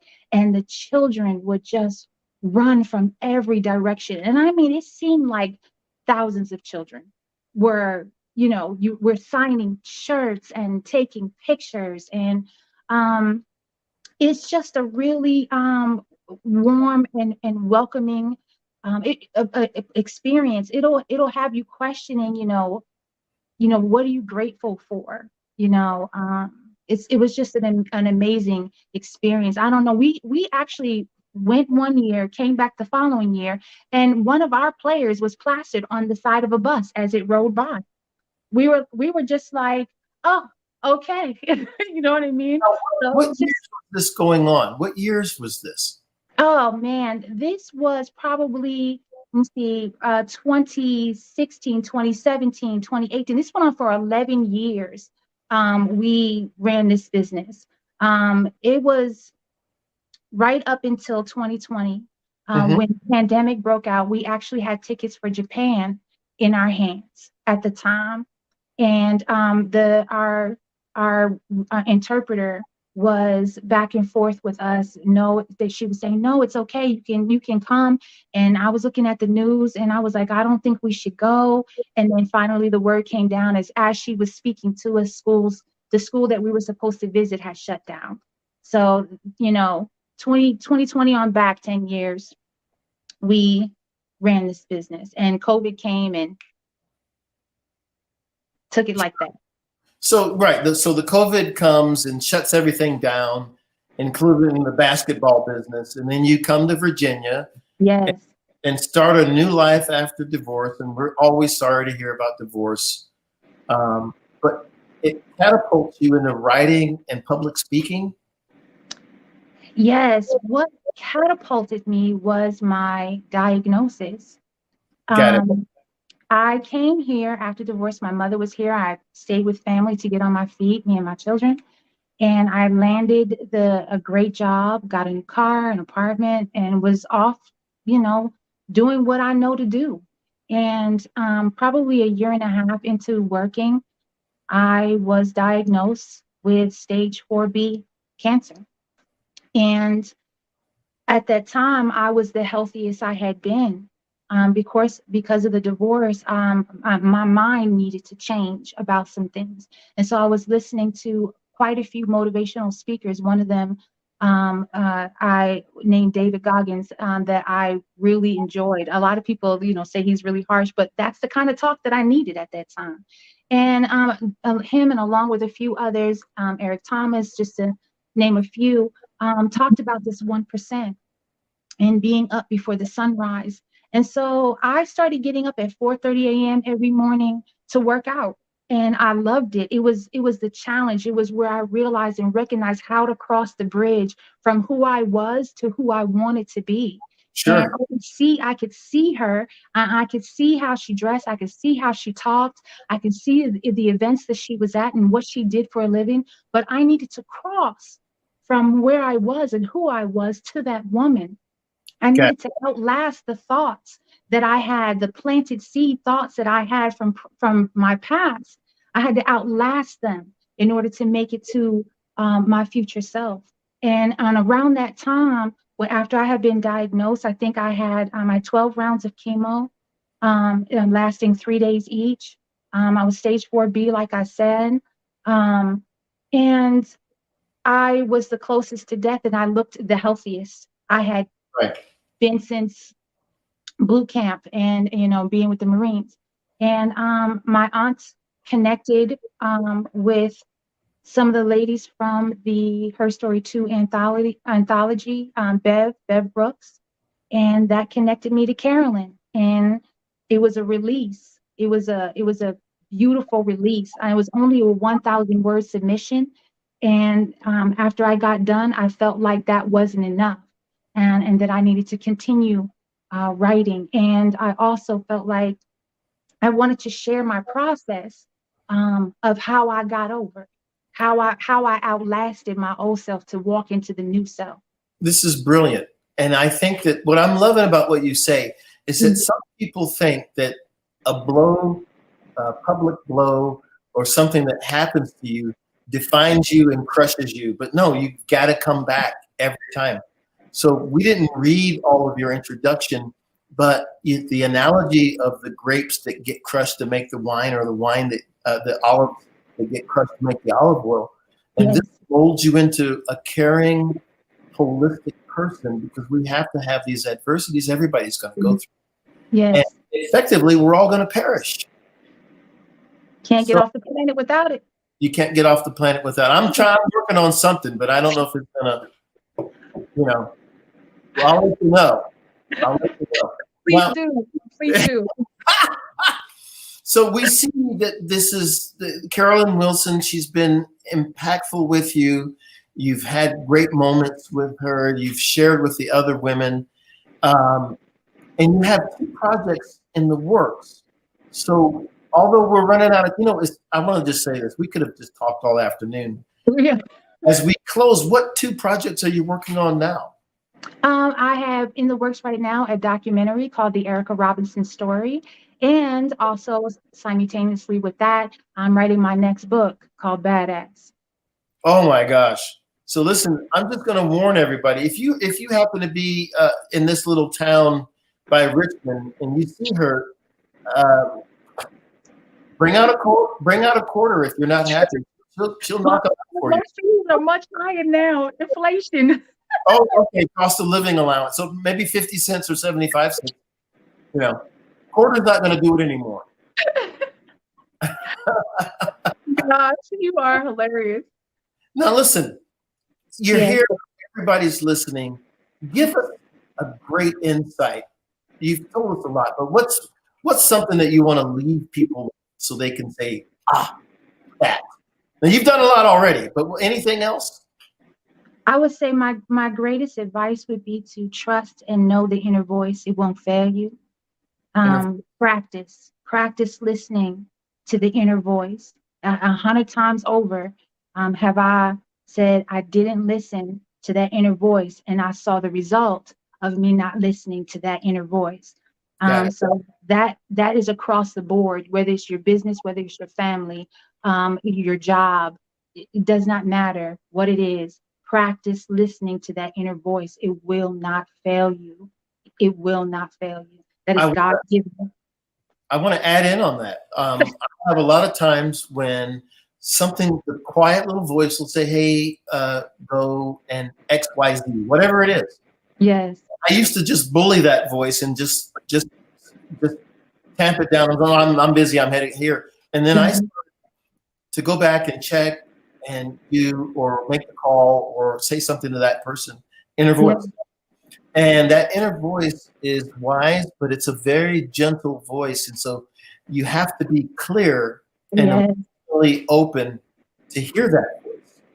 So listen, Erica Jo Robinson, listen, it's obvious we could talk to you forever. I appreciate it. And nobody believes that you're a grandmother. So we're gonna call the FBI and find out if that's even possible. It is true. All right. I know you wouldn't lie to us on Sunday. So look, do you have a website or a way people can contact you or follow you, or what? How do we keep? Where's the fan base going to be able to follow? Well, on Instagram, it is Miss EJ Robinson. And also my website will be coming live in just a few short days, and it's also Miss EJ Robinson. So just look out for that. And you can also email me at missejrobinson@gmail.com. Miss EJ Robinson at gmail.com. Yes. Well, listen, I really want to thank you. This time has just blown right by, and it's been a pleasure. Absolutely. You've inspired us. We've learned. And I will say what Dr. Kelly always says, and we know it's true. First of all, thank you for coming. Genius is common, and I'll see you on the other side. Thank you. Ladies and gentlemen, if you didn't enjoy that one, I don't know what to say to you. That was fabulous. We have talented, amazing people that are here to inspire you. And then we ask ourselves, what are we doing with this time? The Black Business Expo's mission is to raise funds for high school seniors that are going to college or K-12 entrepreneurs. You can go to www.blackbusinessexpousa.com to donate, or you can use the Cash App that's at the screen below and say $BBXUSA. Our goal is to give laptops and up to $5,000 to 10 students. And the students can also register online at www.blackbusinessexpousa.com. Every dollar counts. So we want to remind you to donate, and let's change people's lives. We also want to thank the sponsors, which are NC100, Moody Capital Partners, Suede Soul, Lotus Ritchie Coaching and Training, Carolina, Virginia Minority Development Council, Step Management, BHS and Associates, Margie McLean Foundation Incorporated, Genius is Common, Earth Essentials, Melanie Shani Global, Executive Women's Success Institute, The Quality Coaching Company, Superwoman Business Services, Creative Force Studios, Lee Entertainment, Artistic App Design, and Black Business Expo USA. Genius is common. I'll see you on the other side.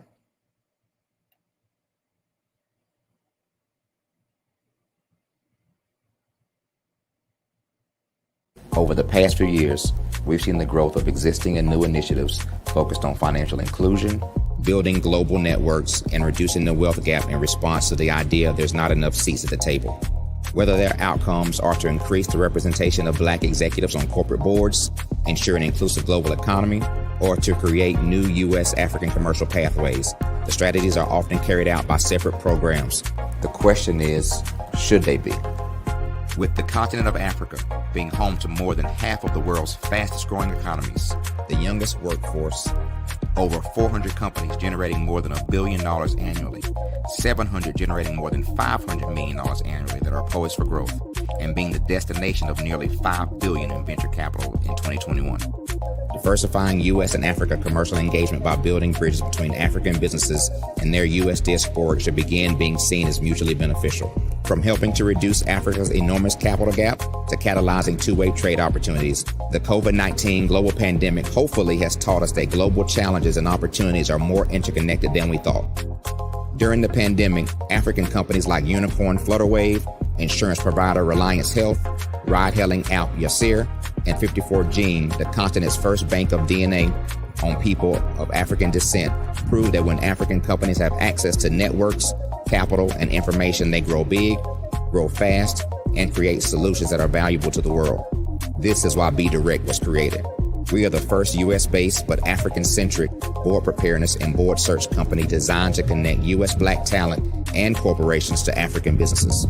Unique and fundamental to Be Direct's success is our process of helping board candidates adapt their experience and networks to an African context before they're connected to high-growth companies that are looking to locally and globally scale.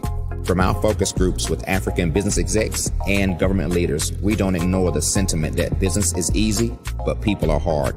Having a pool of board candidates with hard-to-access networks and extensive experience across the business life cycle, including successfully raising capital, is table stakes for an initiative like this. So yes, we have that. But corporate or entrepreneurial success in the U.S. does not guarantee success in Africa. Developed alongside industry partners on the continent, our training program, Be Direct Prep, is designed to transpose their experience to create cultural comfort, understanding, and a commitment to helping businesses in Africa scale. Our board governance sessions are African, continental, and country-specific, integrated with cultural awareness and dexterity training. Masterclasses led by African industry execs and mentoring and coaching from African continental-based facilitators.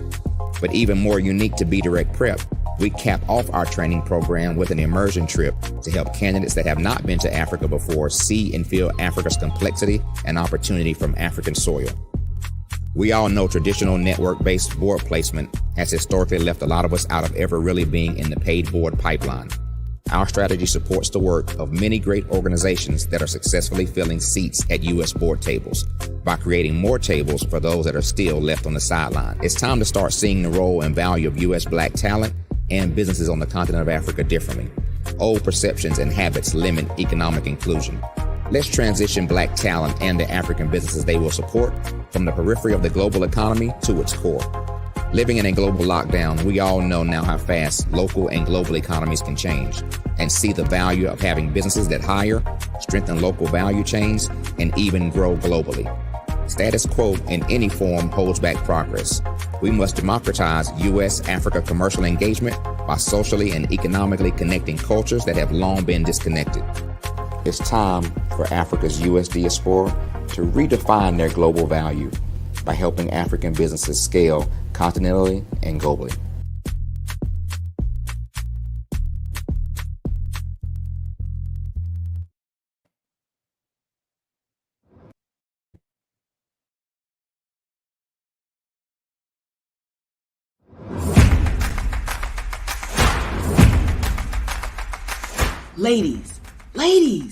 Ladies, if you're a person who continually pours out, you won't want to miss this upcoming event. October 13, 14, and 15 at the Holiday Inn and Suites in Ocean City, Maryland, where we have a power-packed lineup of ladies who are going to pour into you. If you need to increase your impact, your influence, and your income, this is the event for you. Don't miss the power of sisterhood. These ladies coming from around the world to network and connect with you. Don't miss it. How do you get the information? Glad you asked. Go to barbarahsmith.com and click the link. All the details there. Don't miss Sisters Inspire Sisters to Advance, October 13, 14, 15 at the beautiful Holiday Inn and Suites in Ocean City, Maryland. What you know and I know together can change the world. I want to see you there.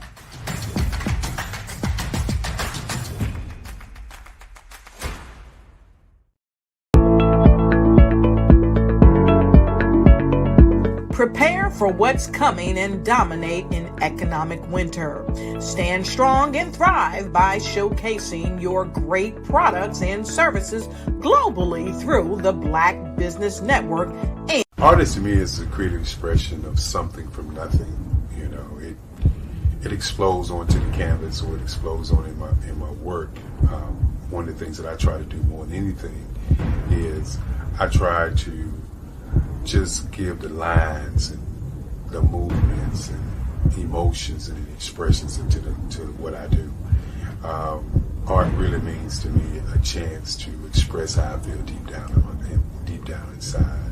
Most of my art begins as a thought that I might have, you know, whether it's sports, whether it's history, whether it's a woman or a man. It pretty much starts as an idea of thought before I get into the actual image of what I'm going to draw. I do a lot of historical pieces. I was a history minor in college, and I love to do history pieces. And a lot of times I'm thinking about history, and then I try to make that history impact you as you look at it. That's one of the reasons I do pictures so large. People ask me, why do I do the pictures so big? And I tell them, I want the piece to impact them as they're looking at it, to kind of dominate them, dominate their space. And most of my pieces I try to do off page. I don't try to do anything that's going to be in those four corners, or in a square. And I want your imagination to be a part of the piece that you're looking at.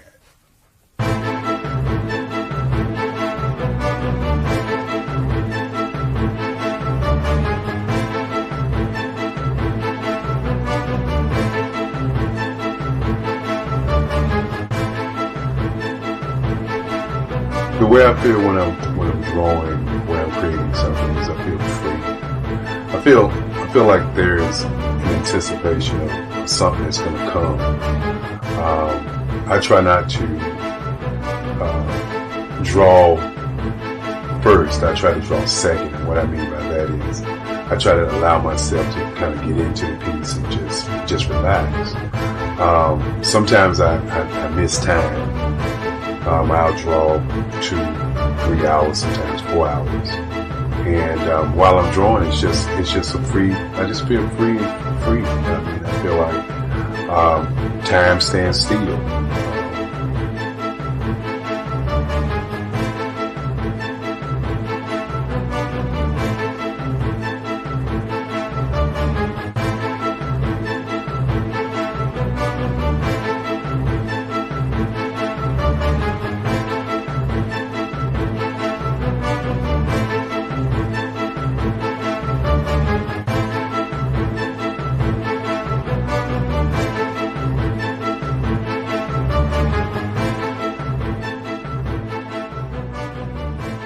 That's what it's all about in terms of the lines and the colors of my work, is to get an expression, to go deeper and past just what you see on the surface, but to go in and try to find an expression that everybody gets a different taste of what that expression is, whether it's anger or whether it's being happy or whether it's being, kind of calm or nonchalant.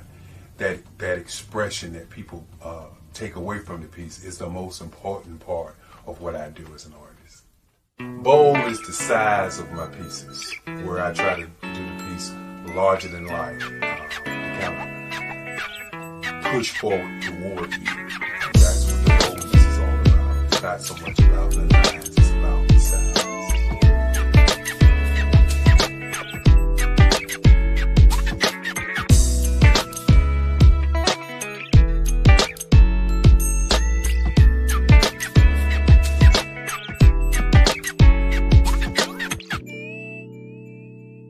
The Face of Change art show is inspired by my mother, but more importantly, it's a historical moment in time as the pieces depict different emotions and expressions of Barack Obama.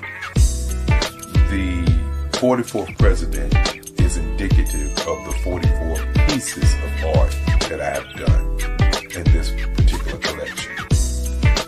When you begin to think about expressions and portraits, this is a portrait gallery of expressions of what transpired as Barack Obama ran for office. Some of the pictures are abstract and some are expressionistic. And I combined both of those forms of art to create this collection of art pieces.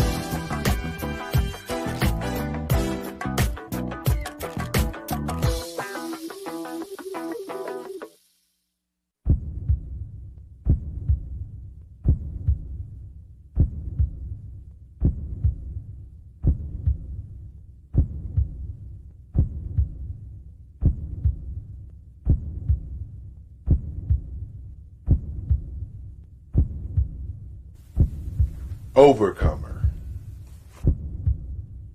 Brilliant. ambitious, motivated, awesome. Obama.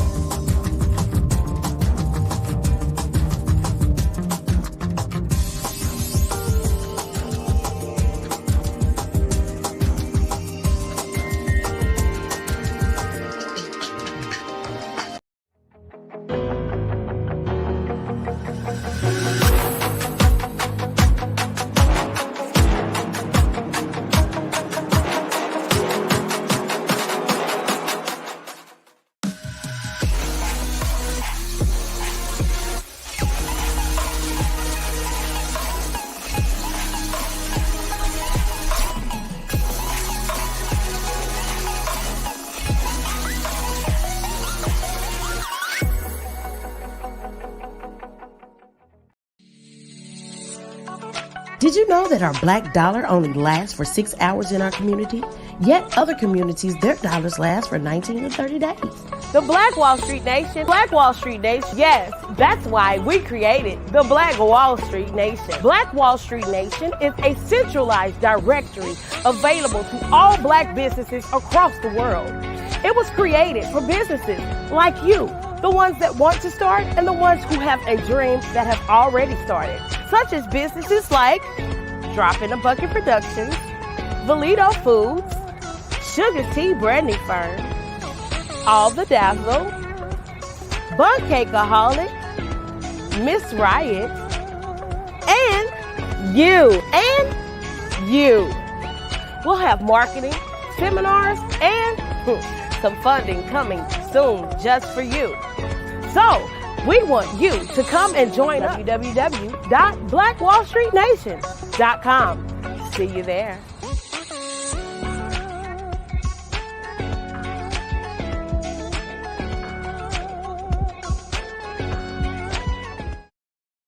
Phenomenal Tanya T. Wise, who is here from the great state of Maryland. Tanya, welcome and thank you for being with us today. Can you indulge our audience a little bit and tell them just a little bit more about who you are and what it is that you do? Well, I love being able to talk to people and have a magnetic attitude, being able to just show them. So I always like to say, level up is Coach at Tanya T. Wise here. So can you tell our audience, just give them a teaser about what your presentation will be about? So my philosophy is that we should all be living our dream life. So tomorrow I'm going to talk about how you start living your dream life. What are some of the things that you thought about in your childhood that you just kind of let go and dormant? Wow. And I want to reignite that and just give you some pointers and some tips, some tools, some strategies to be able to start living your best life now. And guess what, Rhonda? And leave an inheritance for your legacy. Oh my goodness. Okay, I know that's resonating with a lot of people. I've heard that you have a dynamic coaching program. Can you tell us a little bit more about that? Absolutely. So our coaching program help people that have the lack of time, that lack strategies, and lack the confidence to go after their dream life. So we help them implement tools, we help them implement strategies, as well as give them resources so that they can live their best life now and leave that inheritance. Wow. Oh, I love that. I love the leave the inheritance part. Listen, you are dropping some major nuggets, and I know a lot of what you're saying is resonating with a lot of people, but I think we're all curious. How did you even make this transition into the speaking and coaching arena? What's the story behind this? So I started out in finance, and I realized that a lot of people don't necessarily go after their dream life because of the lack of finances or the education behind finances. But it wasn't until I lost my firstborn, my only son, that life changed for me. And where I was going after it all, living the corporate life, hit my 6-figure income and living in my dream house with my dream man, driving my dream car. I nearly lost it all when I lost my son. And so I realized it only takes one financial catastrophe that can change your entire life. That's what made me start All New Beginnings. Because no matter what's going on in life, there's a new beginning. And because of that, we develop a program called Wise Minded. My little slogan is, don't just dream it, let's live it. If they want to connect with you or work with you, what is the best ways for them to be able to do that? Well, for my social media guru, you can connect with me on every single social media platform as Tanya T. Wise. I'm Ramon Ray, founder of Smart Hustle Magazine and smallbiztechnology.com.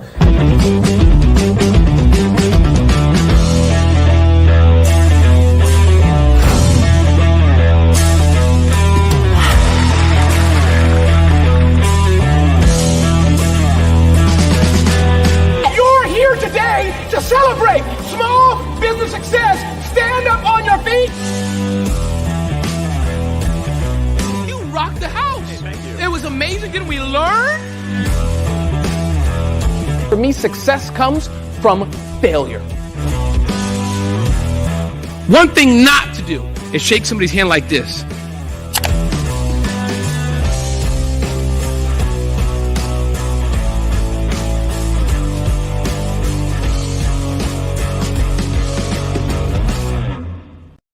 I'm Kennedy Harris. My genius is being an entrepreneur. I'm the CEO of KLOC, a company where I develop my very own line of kids supplements. I currently market my multivitamin for kids to help combat weak immunity. During the pandemic, research has shown that having a strong immune system is key to fighting off disease. My vitamins are for kids, but adults can benefit from them as well. I'm adding a proprietary blend to my supplement line. I want to create my own blend so that I have a competitive edge in the marketplace. Staying healthy is important to me so that we live longer and have healthier lives. My website is klockproducts.com. That is KLOCK. Genius is common. Hey guys, my name is Caden. I'm the CEO of Caden Teaches, and my genius is teaching kids about financial literacy. Throughout my financial products, such as my financial flashcards, my activity book, and my newest project, my financial bus, which I bought. And on the bus, it has a mock bank where kids will learn how to deposit and withdraw money, a mock grocery store where kids will be able to learn how to have a family budget, and a mock stock exchange where kids will even be able to learn how to invest in stocks.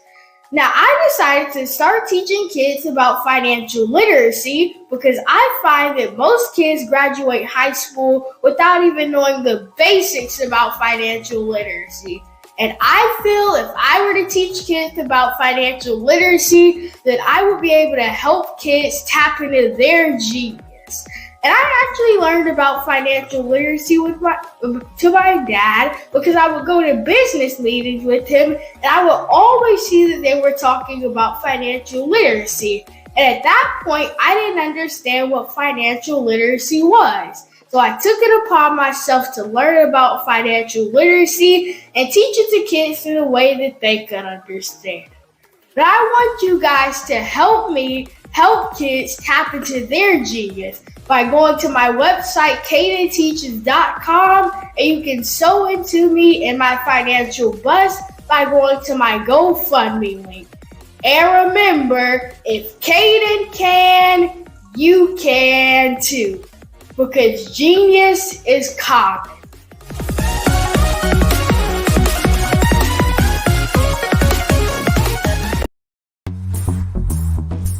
Attention all entrepreneurs and companies. Are you looking for reliable and efficient virtual assistants and back office support to help you manage your business tasks? Look no further than Superwoman Business Services. Our team of virtual assistants provides a full range of administrative support services, including operations management, social media marketing, and much more.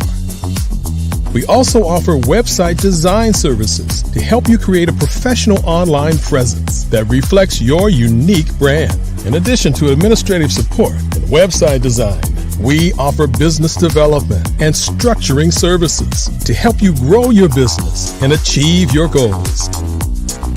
We'll work closely with you to identify areas of improvement and develop a customized plan to help you reach your full potential. At Superwoman Business Services, we understand that running a business can be overwhelming and time-consuming. That's why we're here to help you fly high and achieve success. Our virtual assistants are highly skilled, experienced, and dedicated to providing you with the support you need to thrive. Come fly with us and take your business to new heights. Let us help you become the superhero entrepreneur you are meant to be.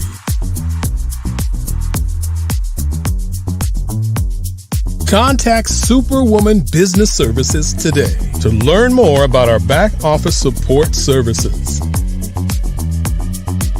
Come fly with us and take your business to new heights.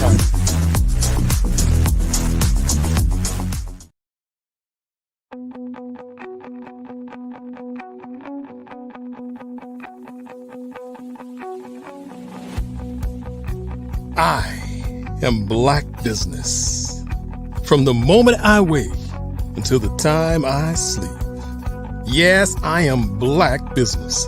I am Black Business. Tell me, are you Black Business? I am Black Business. Do you support Black businesses? Listen, I support Black business because I am Black Business.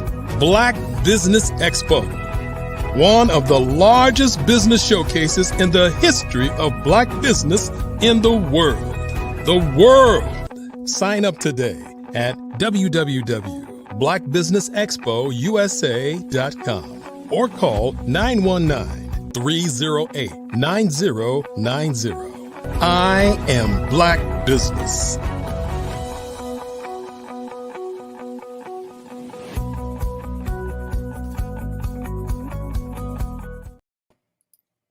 Good afternoon, heading into evening, business owners, entrepreneurs, thought leaders, and corporations. Welcome to the Black Business Network. My name is Charles Cathcart. I am the CEO of African Diaspora Maritime, and I'm your business moderator for this afternoon on the Black Business Network. The Black Business Network is a 24-hour business network showcasing Black businesses, business owners, entrepreneurs, and thought leaders worldwide. We have speakers from North Carolina, London, Singapore, Africa, Japan, and cities all over the United States. The Black Business Network is a global community sharing its business knowledge to empower, inspire, and educate businesses about business. Today, we have a special treat. We have Dr. Sharon Hunter-Rainey, the Managing Director of the Equity Research Action Coalition, housed at the Frank Porter Graham Child Development Institute at the University of North Carolina. The coalition is a multidisciplinary, multi-generational collection of researchers conducting original research and reanalyzing published data using an equity lens to influence public policy to ensure all children have access to resources they need to thrive. Her work has addressed equity in varied settings for decades. She is a founding member of the Black Women's Managers Initiative at Procter & Gamble and currently co-chairs the Advocacy Committee for the Carolina Black Caucus. Without any further ado, ladies and gentlemen, Sharon Hunter-Rainey, PhD. Welcome to the show. Thank you, Charles. I would like to share some things with you from I call myself a recovering professor, but we hear people throw around the word strategy a lot, and it's not always in context. So I want to share, I think I fit into the category of thought leader, but I want to share a little bit about what strategy is and what strategy isn't. And one of the industries that I follow, because I'm a reader, is libraries, the literary publishing industry. And so you'll hear me refer to examples and scenarios in that setting that are pretty different from the work I do on a day-to-day basis now. But this is something that I've put a lot of time into over the course of my career since I finished the doctorate. But I want to start out with defining strategy. So strategy is the action plan for competing successfully and operating profitably. And it's based on a set of decisions that you make. So according to Jan Rifkin, You commit to specific actions with the strategy, but those choices also imply what is excluded. So, for example, in higher education in North Carolina, one of the things that we explicitly don't do is remedial education. The state has made huge investments in community colleges. And so that's why the four-year institutions are like, no, we don't do remedial. There's a very well-known article, What is Strategy? And it was written by Michael Porter the year of the Atlanta Olympic Games. But the basic definition that he shares is strategy is creation of a unique and valuable position involved in different activities. And the basis for those actions comes from three different sources, if you will.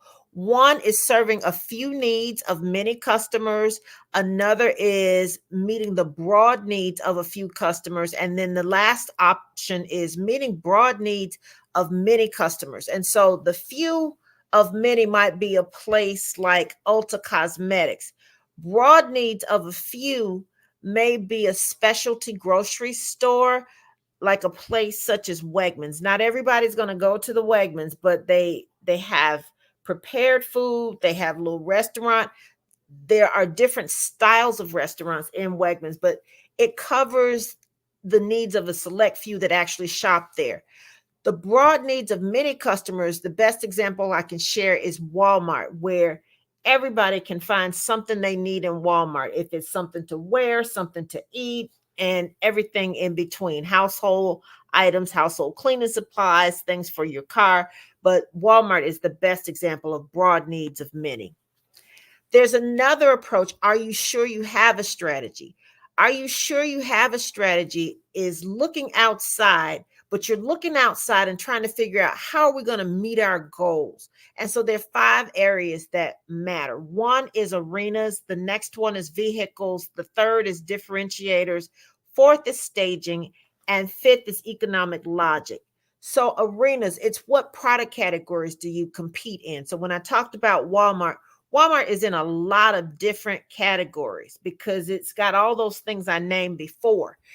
The market segments, Walmart can probably provide something for every group of people. If you take a quick look at higher education, there are certain segments of the market that appeal to certain groups of people. So there are people who might want a certification. So they may go to the community college, get the certification, and go straight to work.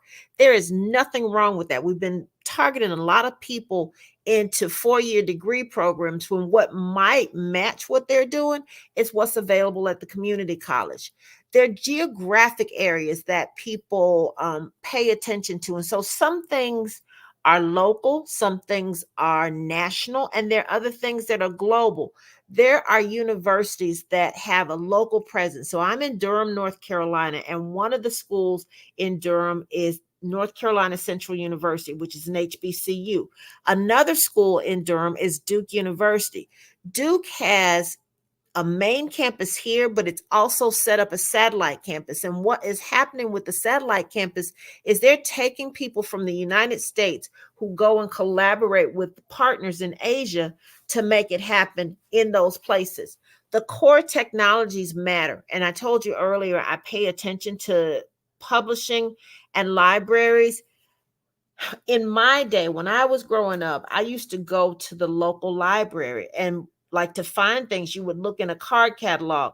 Now, the library may not even have physical books. Some of the content is digital and it's lent out, and you never actually have to go to the library to borrow the book, read the book, and check it back in. So you can do it all from your home. There's also different stages to the value creation. So every time something moves in the value chain, if you will, there's something that people are willing to pay for. At the beginning of the pandemic, when things were shut down, one of the businesses that really took off was DoorDash. And it was because people wanted food. They weren't necessarily going to go out and buy the ingredients. And even if you went out to try to buy the ingredients, it may or may not be there. DoorDash was doing a service for both the restaurants that were closed, so there was not foot traffic, but is also providing a service to the customers, the end users who wanted food to eat but couldn't go out and necessarily buy the ingredients or go sit in a restaurant during the shutdown. So there are different stages to that value creation step. The vehicles, how are you going to make your money? So sometimes you can create a concept and you can make an idea work. I've seen I used to run an entrepreneurship center when I lived in Tulsa, Oklahoma, and I've seen people with ideas. And when we started, it was an idea on paper. I left that role not quite a decade ago, but more than 5 years ago. And watching those businesses thrive it's amazing. And that's an internal development because people had ideas and they turned their ideas into businesses. There were a couple of people who were already running businesses when they came into the program, but just watching the ones who just had ideas and turn those into thriving businesses is kind of important. Joint ventures are when you have two entities that come together to make something happen. And so you see this sometimes. It happens sometimes in the automotive industry. You see it in retail where they will cross-brand something. So it'll be Disney by Coach, but it's two entities, and you have Disney fans who are also Coach fans. So they will pay whatever you're charging for some of these things. Licensing and franchising is not all that common in publishing, but licensing and franchising happens. Like if you look at a Madden video game, you see that happening because the video games are published or released by one company, but they're paying fees to the NFL. They're paying fees to Madden. I guess it might be his estate now, but Madden. And sometimes there are acquisitions, and we've seen acquisitions happen in retail pharmacies. People have, like there used to be Eckerd's turned into Rite Aid, then it turned into Walgreens, and they just continue to acquire. So we now have more or less two retail pharmacies, national retail pharmacies, and there are lots of small private pharmacies, but many of the national chains just don't exist anymore because they were bought by another entity. And even in the pharmaceutical industry itself, when I finished my MBA, there were probably, I'm going to say there were 10 to 12 pharmaceutical companies. And of those legacy companies, some of them have merged so much that 4 or 5 of them are embedded in what we know today as GlaxoSmithKline. The differentiators matter. So an image is, what do you want your customer to perceive about you? There are some things that can be customized. So nowadays, when you go, if you want to go buy an electric car and even a regular gasoline fuel car, you can go into a database, tell them exactly what you want. You can choose, well, some of them, they just basically say these are the standard features to get the minimum price up to a level, but you can choose what features you do and don't want. Price, you can be what I'll call a value price, or you can be a premium price. You can buy an EV that goes anywhere from, say, electric vehicle is what I'm talking about when I say EV, but you can go anywhere from a Chevy Volt all the way to the thing that's the Lucid, and they don't even have dealerships, but they're charging enough money that I think the base price is somewhere in the neighborhood of $75,000 to $80,000. Styling can be a differentiator. When I talked about the example of Disney by Coach, if it's Coach, it's supposed to be leather, and so there's certain features that you can put in there, but the flip side of the styling is also reliability. If you spend the premium to get the Disney branded leather goods, you're expecting it to last a little while. And one of the things that Coach used to do that it doesn't even do anymore is if you invested in the bag would be repaired by Coach, and now they just send it back and say, we can't fix it. So you have to have somebody to help you maintain that reliability. Staging matters, and sometimes things grow too quickly, and sometimes things have to happen in a certain order. So when I was talking about the library, switching from what I'll call physical books, journals, whatever the case may be, to digital content, the library had to have, one, the computers to make the digital content accessible to the users, but it also needed a database management. Another example of database management is the old model for iTunes. iTunes wasn't contributing any value. It was basically giving people a way to organize their music. So Apple hadn't created any content, but it gave you a way. So you first had to have the device, and the original device was the iPod, and then it morphed into the iPhone, and iTunes eventually went away because people had other mechanisms for streaming and organizing their content. The pace matters. We talked about DoorDash a little bit, and DoorDash grew very quickly at the beginning of the pandemic. And then as people were able to get outside, so to speak, things changed, but it also changed the physical locations. I've been supporting local businesses with my restaurant dollars. I tend to buy it and still bring it home, but I've been supporting local businesses, but some of them are adding surcharges and they don't even tell you what they are. I have a church member whose son opened up a restaurant, and he has full disclosure before you even place your order to say, we're going to add this surcharge for basically a living wage for the wait staff. And I'd rather hear what the surcharge is for and know I'm contributing to this or that rather than have somebody spring it on me without saying, this is what it's for. The economic logic is important. Walmart is an example of massive scale. Because of the number of people that Walmart can count as its customers, it can sell you, say, a handbag for less money than the same handbag would cost you at a boutique. And it's getting those low costs because it's buying so much quantity. So it's got the maximum discount on whatever it is. Sometimes you can get low cost from what you do and what you don't do. So there are some places that will tell you, we sell running shoes. They don't sell stilettos. They don't sell hiking boots. They sell running shoes. And because they're focused on that specific area, they get cost advantages. Sometimes there are places that will have premium prices, and it's because they're offering something unique. So there are places that you go. If you go to the Ritz-Carlton, there's a level of service that comes with that stay at the hotel that allows the Ritz-Carlton to charge you a premium.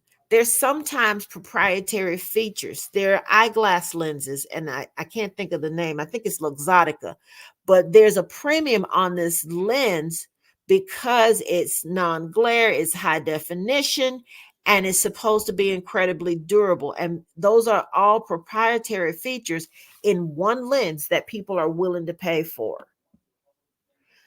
When you are making these decisions about the vehicles, the arenas, the economic logic, you got to be honest and you got to talk about what's the situation, where are we trying to go, and the last question is, how are we going to get there?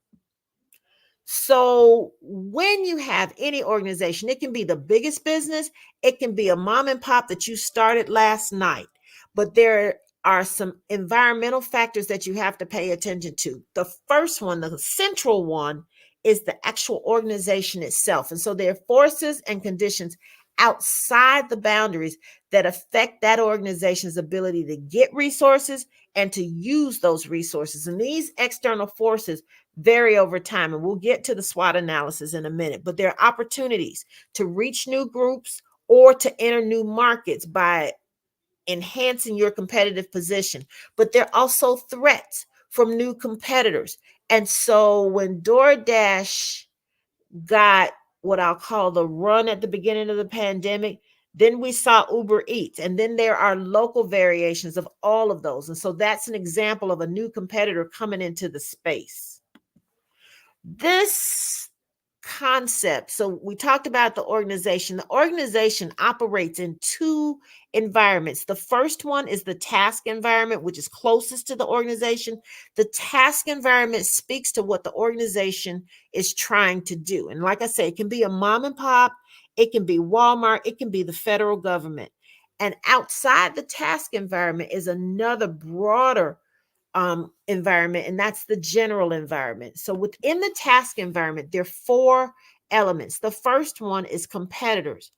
Book publishers and other organizations that sell databases or distribute journals offer goods and services similar to what's available in the library. The potential competitors might be organizations that aren't currently operating there and could enter in the future. And so when we see people who self-publish books, those are potential competitors to the established Putnam's, Norton, the ones, Simon and Schuster, the big ones that we really know. There can be rivalry, and when there's competitive rivalry, it creates price competition, and that's what we saw happening with DoorDash and Uber Eats. And you can sometimes decrease the prices, but when prices come down, the profits also go down. Another element in the task environment is distributors. The distributors are the entities that make it possible to move the goods and services to the end users. If you've got a really big and powerful distributor, it can limit access by controlling who's in the market. So General Motors used to be a really dominant player in the automotive industry. I was driving along the interstate today and kind of counting the cars that I saw, and there are very few General Motors cars. But back in the day when General Motors was king, it had distributors, and there was a distributor for the radios. There was a distributor for the tires. There was even a marriage for Ford, the Ford family, and I believe it might have been BF Goodrich, which was an American tire company. And that led to a marriage between those families because the tire company was selling so many tires to the Ford Motor Company. Distributors' effects on an environment can be affected if you go and look for alternative distribution channels. And so sometimes you can disrupt that. Amazon is an example of an entity that has disrupted the way books are sold, and they tested it on books because there was really no expiration date on books. But Amazon has effectively become the Walmart of the internet. You can go on Amazon and buy anything. They're selling furniture, they're selling household items, they're selling shoes. They acquired Zappos to sell even more shoes. And so that's an example of the effect that a distributor can have.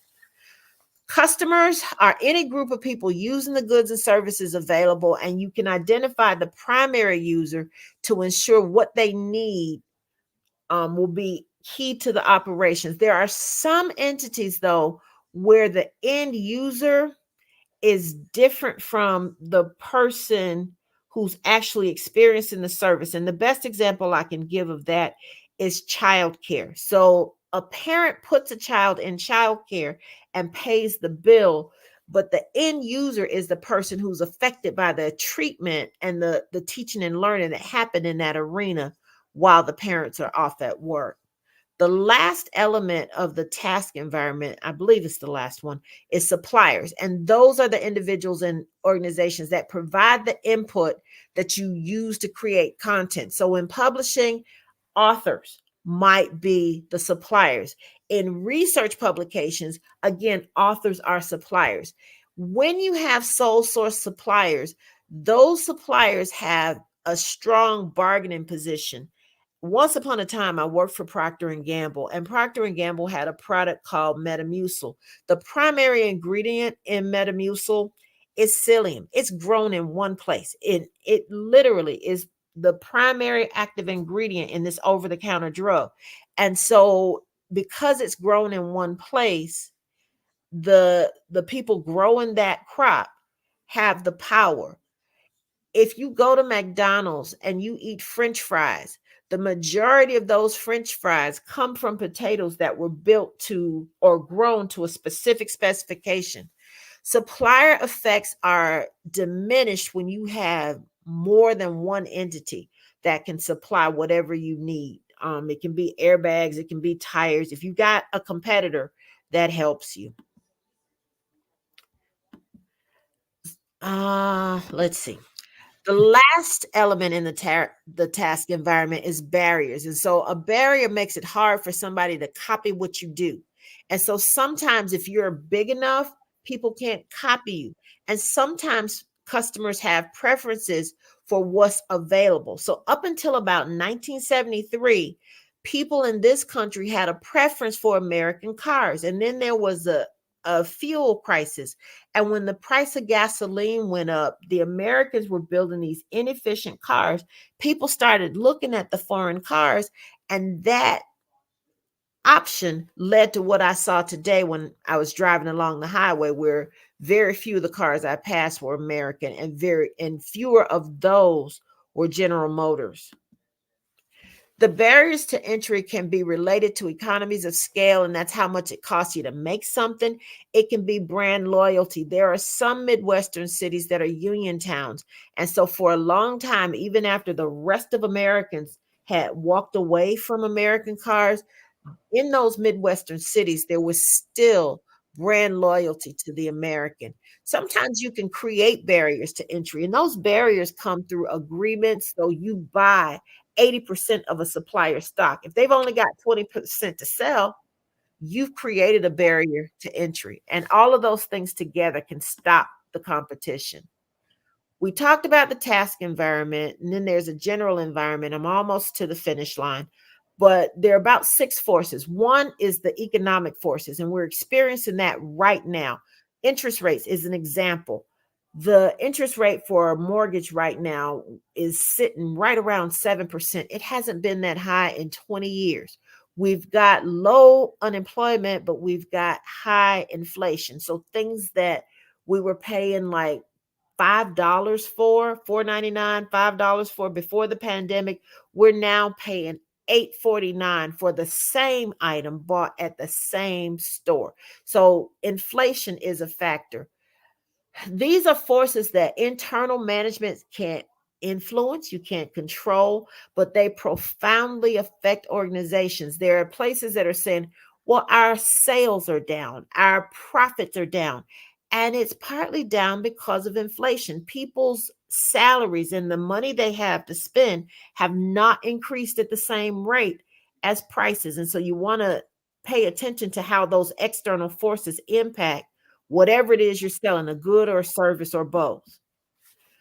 Technological forces. There's evolution of technology, and it can change opportunities and threats, and it can make products obsolete. So an example of that is the iPod I mentioned a little while ago. Dr. Rainey. Yes. Let me ask this question. You've given so much information for somebody to really understand what their business can do and the coherence of being able to function. Yes. People are going to want follow-up questions. They're going to want to interact with you. Is there a contact or a way that they can write to you or see your platform? I'm sure you have this laid out. I have it laid out. I've got, let me give you my email address. I have it laid out. I think the email may be the best way. It's not set up on LinkedIn. Hold on. You ready? Yep. It's Sharon, SHARRON HR at AOL.com. It's not set up on LinkedIn. Okay. So give it to us one more time. People can't write as fast as we can talk. Okay. SHARRON HR at AOL.com. And the reason I use books and publishing is because I know people are in different industries. Sure. And I want them to think about it, because I think a lot of people read. I'm not going to say everybody reads, but I want them to think about it in the context of publishing. And then there's another step when you apply it to whatever industry you're in. Because I used to pay attention when I was in the classroom. I paid attention to the publishing industry and the automotive industry. Okay, I understand. Well, you were given those analogies. And so, you talk about what you know. That's just the thing. And I'm an avid reader myself. I'm actually reading that Shakespeare might not have written Shakespeare, and it might have been one of the earls. Oh, my. Yeah. But the big guy, the big name got the credit. No, the little name got the credit because royalty and landed gentry couldn't publish and write for the masses. It was frowned upon back then. And so he was writing these great works. And there's a big story behind it. But the thesis of it is by reading, you learn these things and you hear these things and you know these things. I'll also tell you something interesting. Dr. Kelly said that it was your idea of going online that helped the Black Business Network and for us all to hear this instead of just live in Durham. It's a big deal. You can reach more people. And that's another example of the pandemic changing how we do business, because before the pandemic, you could make it to the hotel and there would be people there, but there are people around the world that could have benefited from. But the pandemic changed a lot. Now, I'm going to let you in on some information. You should be able to figure this out just by my shirt and tie, but I'm a Carolinian. That's where my check comes from. I know. And I'm going to ask you a question. You have to tell us the truth. Did you feel comfortable going to Durham and doing these shows with Dr. Kelly? Or did you suggest online so you don't have to get too close to Duke? No. I'm a Duke PhD. I was born at Duke Hospital before the university integrated. I'm one of the few people you'll meet who was admitted to Duke twice. I got in as an undergraduate and I was like, oh, that'll be too expensive. And to date myself, by the time I was a senior in college, it was $10,000 a year to go to Duke. Right. A bargain now. A bargain. Exactly. But I'm a Duke PhD, and my second grade teacher was married to the athletic director who hired Coach K. So I am Durham, born and bred. There's probably not anywhere I would go in Durham and be afraid. This is home. I love it. Now, I am a Carolinian, but I've got on the Carolina blue. You've got on Duke blue. I can see that. I do. Yeah. So we for the listening audience, we're natural enemies. But I'll tell you, it was funny because these institutions are so extraordinary. They're so close to each other. And they feed off of each other. And of course, Duke is an extraordinary academic institution. And we know when we hear that word Duke, that these are some very high standards. And the knowledge that you've imparted to us today is so valuable because we've got to understand the workings of business. It's not just to open a business, but to really understand what you're doing and why. Yes. That's the key. And that's why people use the word strategy a lot, and the fundamentals matter. I had to learn strategy to be able to communicate with my dissertation committee chair because he was a strategy professor and I was doing diversity, equity, and inclusion. But it became my signature course when I was teaching at NCCU, but I had to learn it to be able to talk to him. And when I watch these former students and some of these businesses they are launching, I am so excited because it started in my classroom. Sure.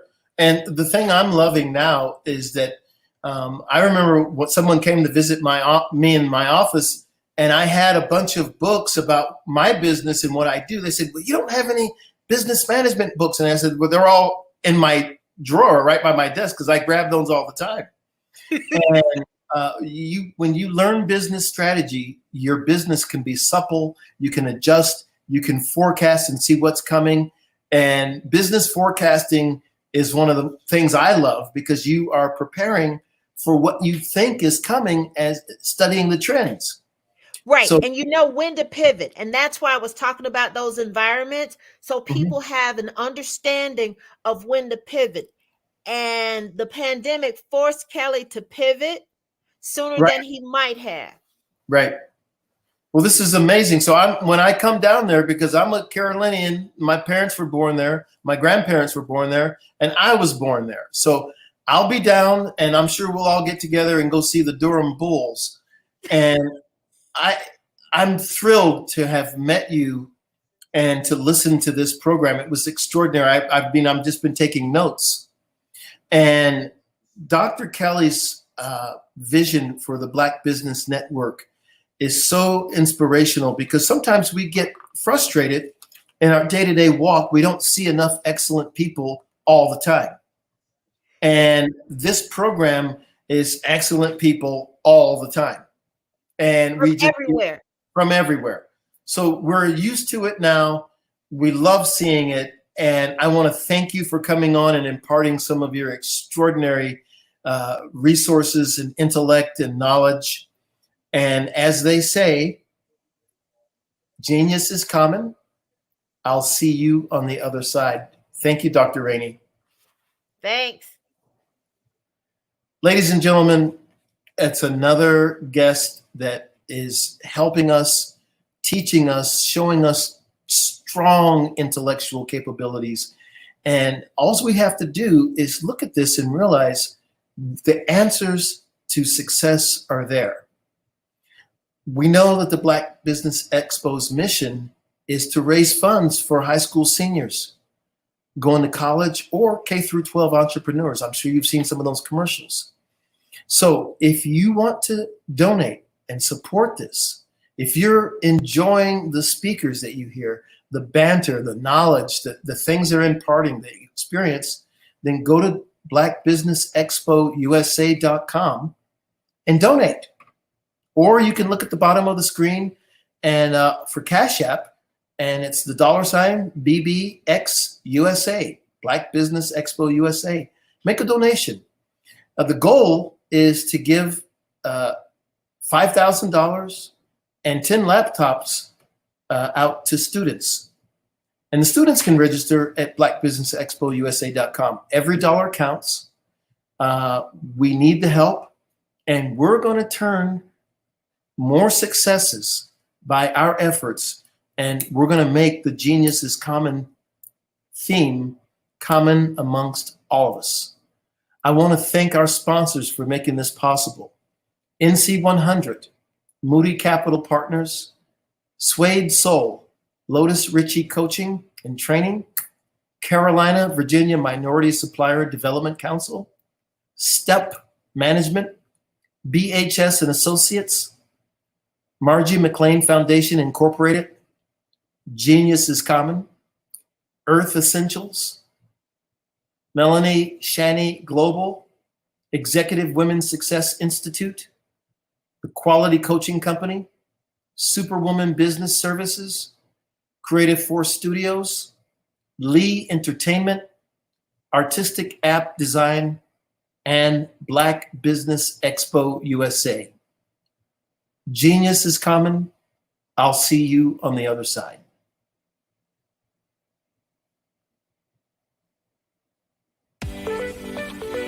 You are in the right place at the right time.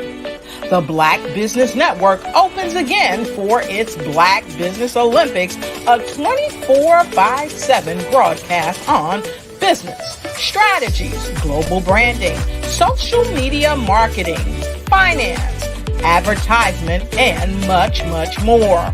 Featuring the top, most powerful entrepreneurs and speakers and thought leaders from all around the world as they gather together for this phenomenal event. Join the Black Business Network streaming live into the metaverse, STEM City USA, Black Multiverse, Pod TV, Roku, Hulu, iHeartRadio, Apple TV, YouTube, TikTok, Instagram, Google Podcasts, Facebook, LinkedIn, IBM TV, Spotify, and Twitch. Tune in today and be a part of this amazing movement. The Black Business Olympics welcomes you.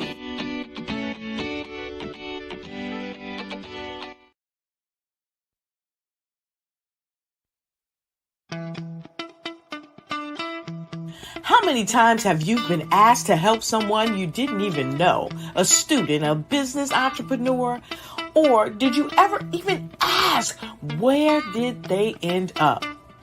That business, that friend, that entrepreneur. Well, just maybe they ended up in a gang, bankrupt, homeless, or worse, dead. Maybe they turned to crime, drugs, and alcohol. Did you ever wonder? Did you destroy their dream, or was your life always so easy? At the Black Business Olympics, we started a movement to help students complete. Give them hope and foster success. Help them to leave their dreams of providing laptops, computers, and up to $5,000 in scholarship funds. Today, we ask you to help a student, a business owner, or an entrepreneur to realize their dream by sponsoring them, supporting them, and buying from them. Consider this. With $1.6 trillion in our Black community, we only ask for a small donation for our students, our businesses, and our entrepreneurs. And you can change a life today. So I ask you, what are you going to do? Sit on the sideline and watch our students in high school be losers, miss out on their dream from lack of resources? Or are you going to donate to the movement and change their future and yours as well? Give us a call today at 919-308-9090. Change their life by investing with action to the Black Business Olympic Fund. The Black Business Olympics, one of the largest business showcases of Black business in the history of the world.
Dr. Eric Kelly III and a host of phenomenal speakers from all around the globe for this 7-day virtual event that you don't want to miss. The mission of the Black Business Expo is to raise scholarship money from kids all the way from high school, all the way from college. The Black Business Olympics is one of the largest Black business showcases in the world. It is an opportunity for businesses and companies to showcase their businesses globally. We are going to be giving away laptops up to $5,000 away to students. Again, I'm Olivia Appleberry, the founder of 2 Cents Finance and one of the speakers for the expo. I am so excited to see you there. For more info, go to www.blackbusinessexpousa.com or call 919-308-9090 and hope to see you there. I am Black Business. From the moment I wake until the time I sleep. Yes, I am Black Business. I am Black Business. Tell me, are you Black Business? I am Black Business. Do you support Black businesses? Listen, I support Black business because I am Black Business. Black Business Expo, one of the largest business showcases in the history of Black business in the world. The world! Sign up today at www.blackbusinessexpousa.com or call 919-308-9090. I am Black Business. I am Black Business. From the moment I wake until the time I sleep, I am Black Business.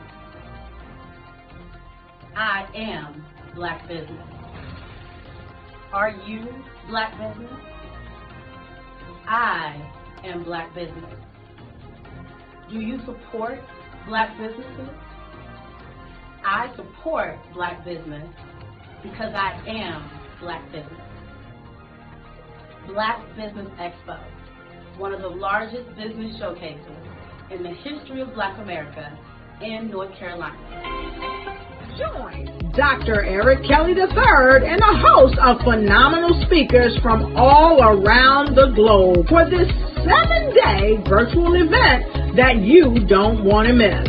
The mission of the Black Business Expo is to raise scholarship money from kids all the way from high school, all the way from college. The Black Business Olympics is one of the largest Black business showcases in the world. It is an opportunity for businesses and companies to showcase their businesses globally. We are going to be giving away laptops up to $5,000 away to students. Again, I'm Olivia Appleberry, the founder of 2 Cents Finance and one of the speakers for the expo. I am so excited to see you there. For more info, go to www.blackbusinessexpousa.com or call 919-308-9090 and hope to see you there.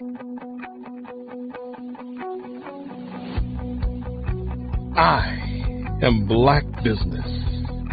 From the moment I wake until the time I sleep.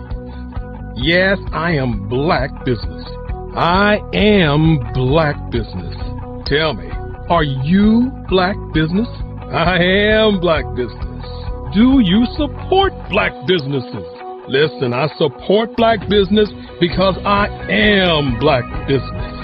Black Business Expo, one of the largest business showcases in the history of Black business in the world.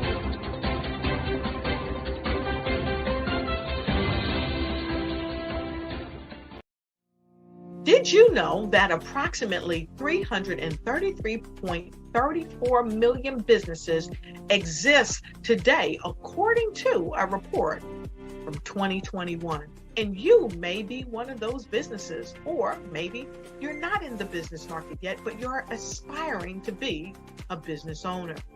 Well, guess what? You're in the right place at the right time. Because let's face it, everything is about timing and opportunity. Hi, my name is Dr. Lotus Richey, and I'm the CEO and founder of the Lotus Richey Coaching and Consulting LLC, along with the Lotus Richey Ignite Show. 15 minutes of success with Dr. Lotus Richey, as well as books to boom your business and bring who you are. And today, I want to bring this amazing message to you about the Black Business Network and the Black Business Olympics. See, the Black Business Network and the Black Business Olympics is designed to help people just like you, that's right, that look like me, to take their business to the next level. Not just in your front yard or your backyard, but globally. The Black Business Network and Black Business Olympics is designed not to just help you survive, but to help you thrive. So join us today as we come together with businesses all around the world to support our students, our children, our young teens, our young entrepreneurs. What we do is we come together to help raise funds for students who are aspiring to be business entrepreneurs, who are aspiring and who are thriving in college. We endow them with a wonderful opportunity to gain scholarship of either a laptop or several thousands of dollars. And we invite you to help be a contributor to this amazing opportunity to help someone that looks just like you. So join us today at our website and let us connect with you and help you ignite and take flight in every area of your life on the Black Business Network and the Black Business Olympics. I'll see you on the other side.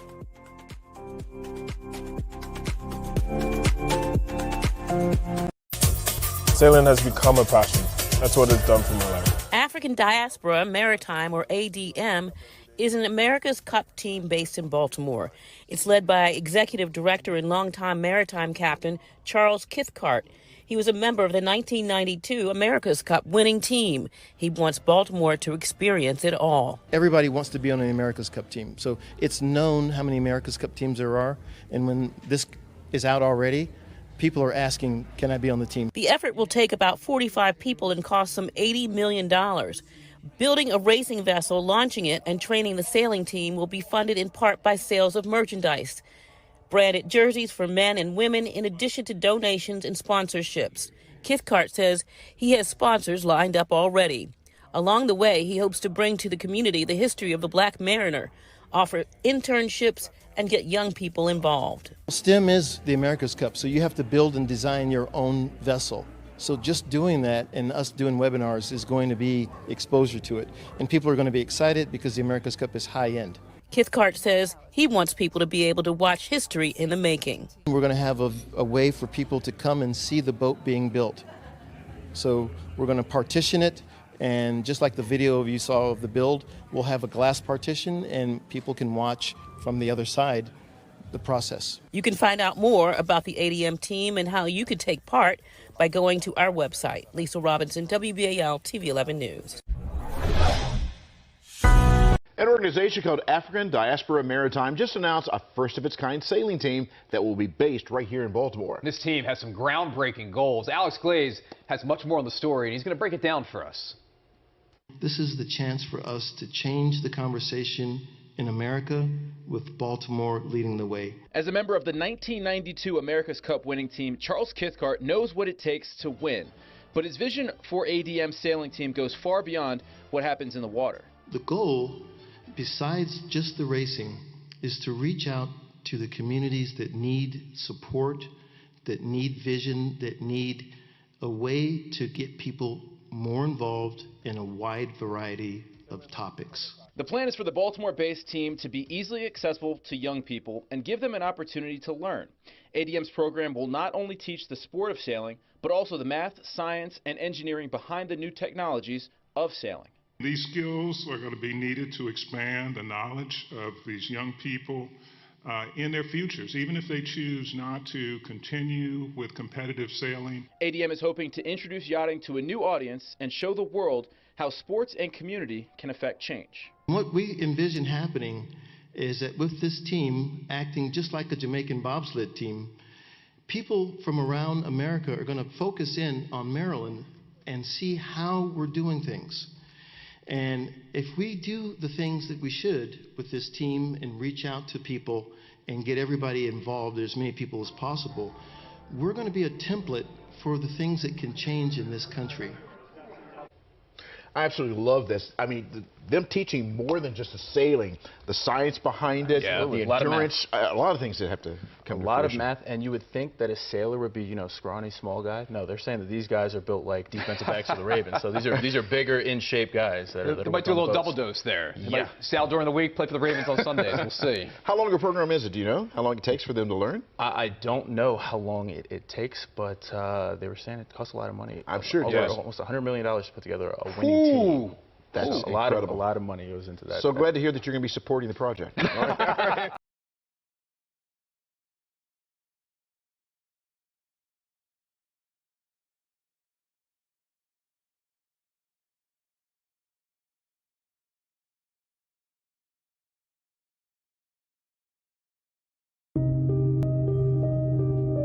The Black Business Expo is changing my life. This year, they are giving away laptops and even $5,000 in cash to students just like me. I'm Alexis, and I want to go to college to fulfill my dream of becoming an entrepreneur. Help the Black Business Expo going to www.blackbusinessexpousa.com and also becoming a vendor, a sponsor, or donating.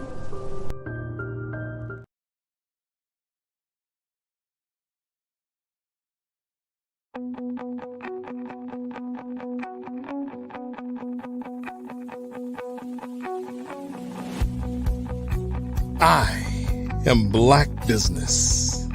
From the moment I wake until the time I sleep, Yes, I am Black Business. I am Black Business. Tell me, are you Black Business? I am Black Business. Do you support Black businesses? Listen, I support Black business because I am Black Business. Black Business Expo, one of the largest business showcases in the history of Black business in the world. The world! Sign up today at www.blackbusinessexpousa.com or call 919-308-9090. I am Black Business.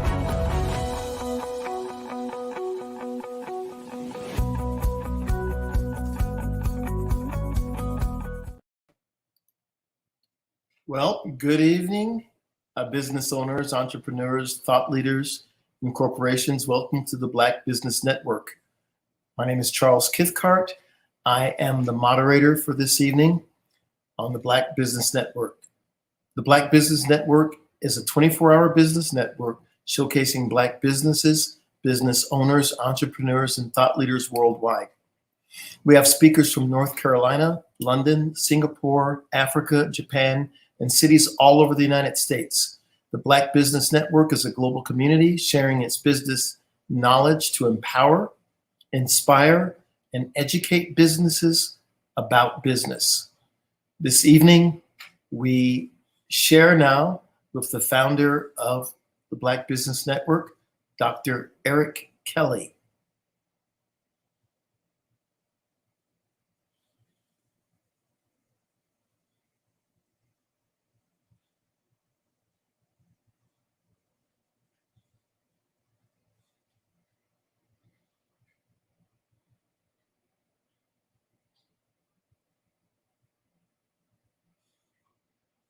While Dr. Kelly is getting ready to come on, I just want to review some of the great speakers that we had. If you were listening to Dr. Hunter Rainey, PhD, she gave a synopsis on what businesses can do and focus on. When you start a business, that's the beginning of the trip. It's not the end of the journey. There he is, Dr. Kelly. Welcome to your show. Well, you know, when they say it's my show, it is my show. But it really is the people's show. You know, the people make it happen. The people make it go. The people make it do what it does. I didn't say do what it do. I said do what it does. A plural. When we begin to look at today and tomorrow, we got to look at happiness. And what is happiness? Happiness is living in the moment and living in today. And of course, genius is common, and I'll see you on the other side. You know, it's always great when we get an opportunity to come before you and begin to think about what are the things that makes life go around. Many times we must begin to talk about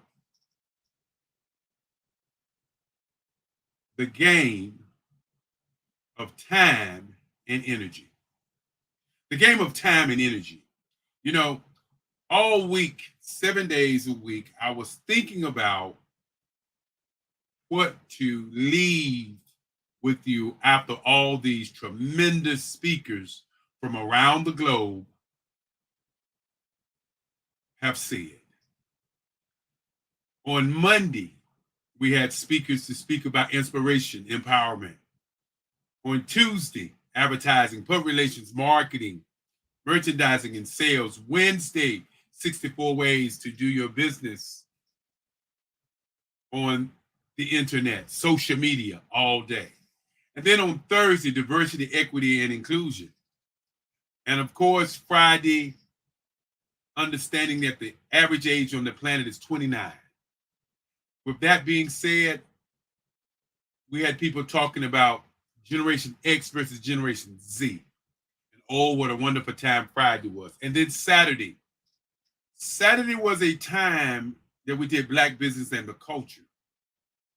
And today has been Black business and the future. I opened up talking about the game of energy and time. So I want you to think about these last 7 days. What were you doing? What did you get out of what we presented? When you think about the lives of the business owners who spoke all week long from 8 o'clock in the morning to 8 o'clock at night, what did you learn? What did you do? With over $11 million, $11 trillion in Black hands, do we continue to allow it to go everywhere but in our community? Very bold question. The Black Business Network is here to showcase businesses from across the globe. With that being said, for those who have been on this ride with us for the last 4 years, and I should say 3.5 years, because now we're on August of this year. September is right around the corner. History of time moves on. As I opened up with, and I'm going to say it one more time because I'm going to bring that to you strong this evening, and that is the game of energy and time. Ask yourself, what do you put your energy in, and what do you spend your time with to get to your ultimate goal or mission?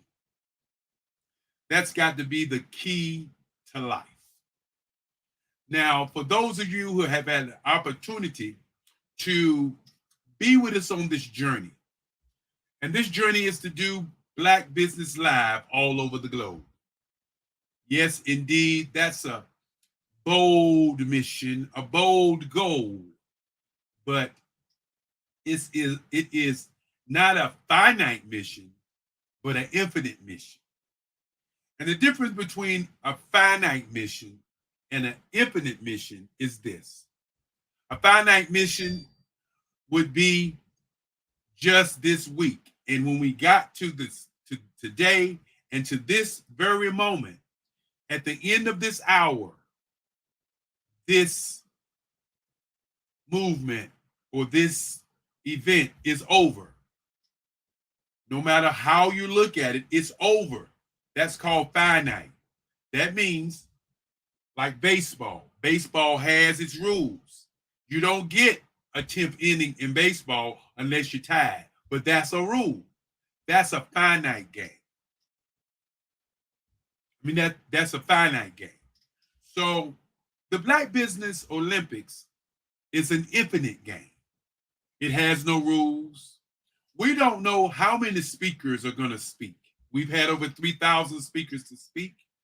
And they've spoke in different manners, different kind of ways. They've said what they want to say because it's an infinite game. Remember, time and energy.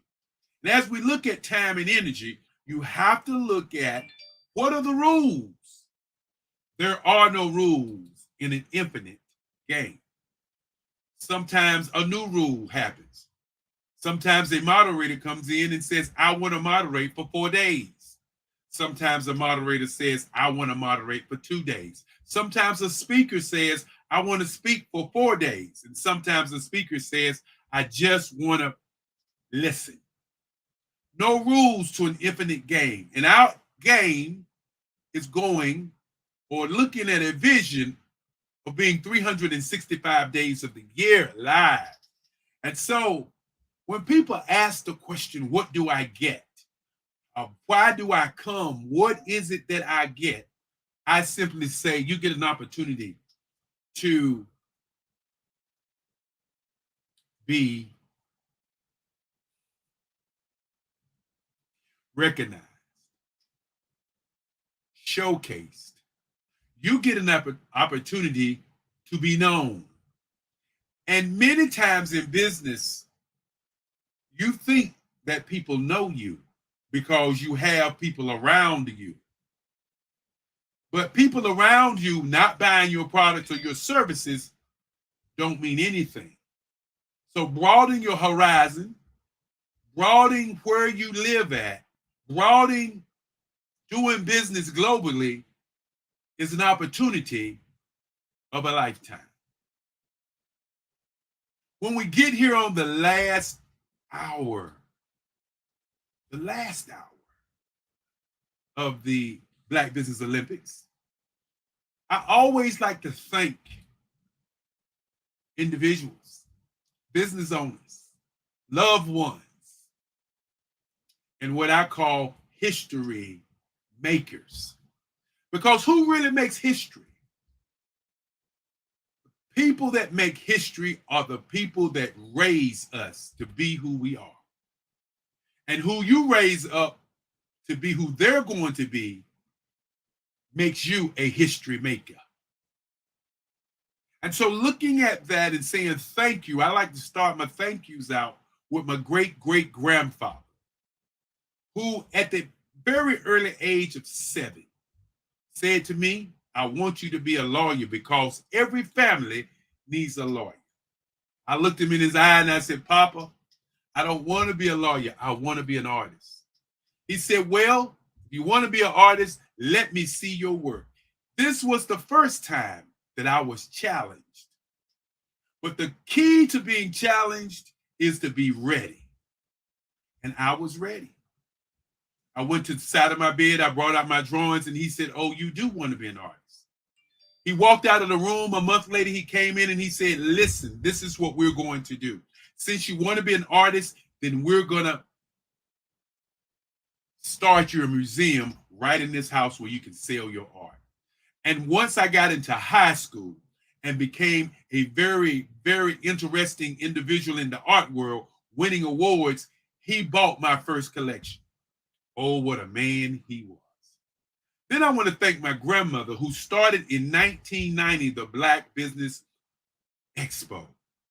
She said because I got an art scholarship, she saw it in me, the change, and she wanted to change kids and students all over the world. So she started giving out scholarships to kids via the Black Business Olympics. I want to thank my mother, and as you saw earlier, Dr. Sharon Hunter Rainey, who also inspired me to create the Black Business Olympics. And with the Black Business Olympics, which is one of the largest business showcases in the world, yes, the world, they laid the framework, but not the footprint for where we're going. The footprint was laid by Malcolm X, who said by any means necessary, by Marcus Musel Garvey, whose birthday just passed, who said he wanted Black people to be seen in their greatness all over the world, even though the narrative was, let's take all Black people back to Africa. That was not the narrative that he planned. Yes, indeed. And Fannie Lou Hamer said, I'm tired of always being tired. They were the pioneers for what we're doing. They were the pioneers, the Nelson Mandelas, who was in prison for 27 years and then boom, out of prison to become the president, to change the landscape of a nation. The Madam C.J. Walker, who in her greatness and her husband's greatness, who was an advertising guy, pushed a movement across the world and became the first millionaires in the world. I want to begin by thanking a young lady by the name of Angel Green, the president of the Black Business Olympics, the Black Business Expo, who has totally changed how we do business. I also want to thank, as I look at and think in my head, I want to thank Lovella Stancer Kelly, my moms, of course, who make sure that this runs well, Francis Cagle. I want to thank Kimberly McLean. I want to thank Margie McLean. I want to thank Madam Madeline Ann Lewis, who continues to inspire me each and every day. I want to especially thank Gerald Stone, Sharon Hunter Rainey, and I want to thank Bree of Superwoman Business Services.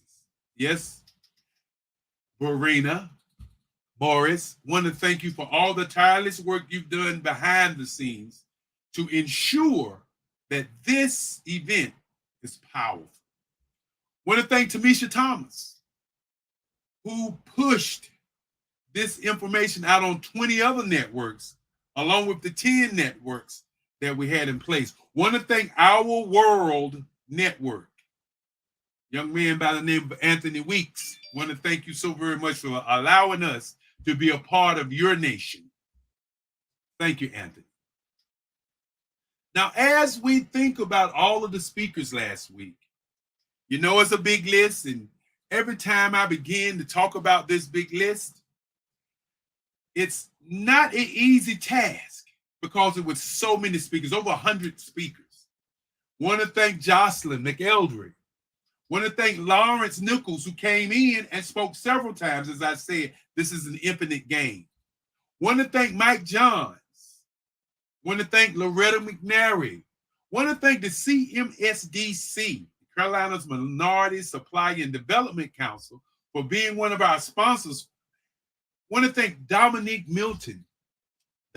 Simpson Milton, who brought Davion Henry, who's tearing down the statues all over the country. Want to thank Renata Brown. Want to thank the Black Wall Street Nation's CEO, Sharon Thickley.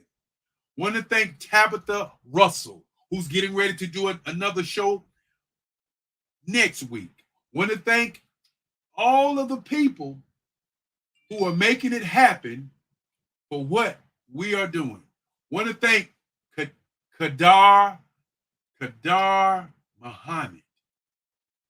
Of course, I want to thank Dr. T.L. Holmes. And I like to take my time when I'm thanking people because, again, without these speakers, this wouldn't have been a great deal. Wouldn't have been a great show. Want to thank a lady I call my cousin, Sandra Wall Williams. We had a young lady who came, Chief Chanel Dickerson, who came on and talked about how she looked at what she wanted to be in life and accomplished it. Of course, the social media lady, want to thank Ida Mahurju. She's going to kill me because I hatchet her name, but she knows what I mean. Want to thank Shay Brown. Shay Brown, the salesman extraordinaire. And of course, I want to thank another young lady by the name of Kat Cacciardo. Kat Cacciardo, who is a fitness coach. She told us that she was 66, and you looked at her, she looked like she was 25. When I think a guy out in Las Vegas by the name of Jackson Chris, B. Jacqueline Jeter, and a superstar in the making, Shelly Jeffco, who said she wants to be the Oprah Winfrey of the network. Coach Trey Bell, who brought us Dwayne Golden. I want to thank a lady out of London. And you know, when we talk about people all over the world, we got people all over the world.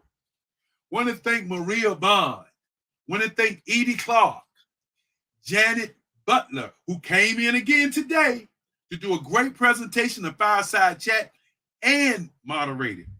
Want to thank Bukeka Blakemore.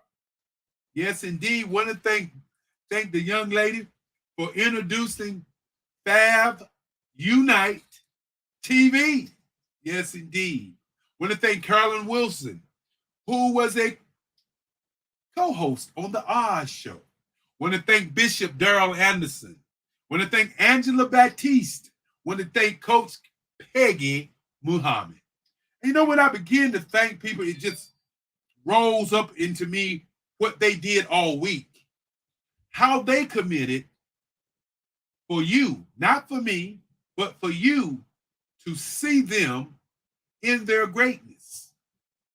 What did you do? Did you take notes? Want to also thank Dr. Step Audrey, who brought Dr. Keedy and brought the health initiative to this platform. Definitely want to thank a young man in radio, Jerry Smith. Want to thank Melanie Perry and Norma Hollis, who Norma Hollis did several fireside chats. Want to thank another lady by Tanya T. Wise. And Tanya T. Wise was a young lady who not only spoke about her company, she was a moderator. Want to thank Andre Ward. Want to thank Nia Lewis, Tandra Price, who brought her team in again this time. And Tandra Price, one of the superstars of the Black Business Olympics. William Jackson and his wife, Aida Jackson, who both in their greatness shared the metaverse for us. Andrea Adams, who was a moderator, want to thank her also.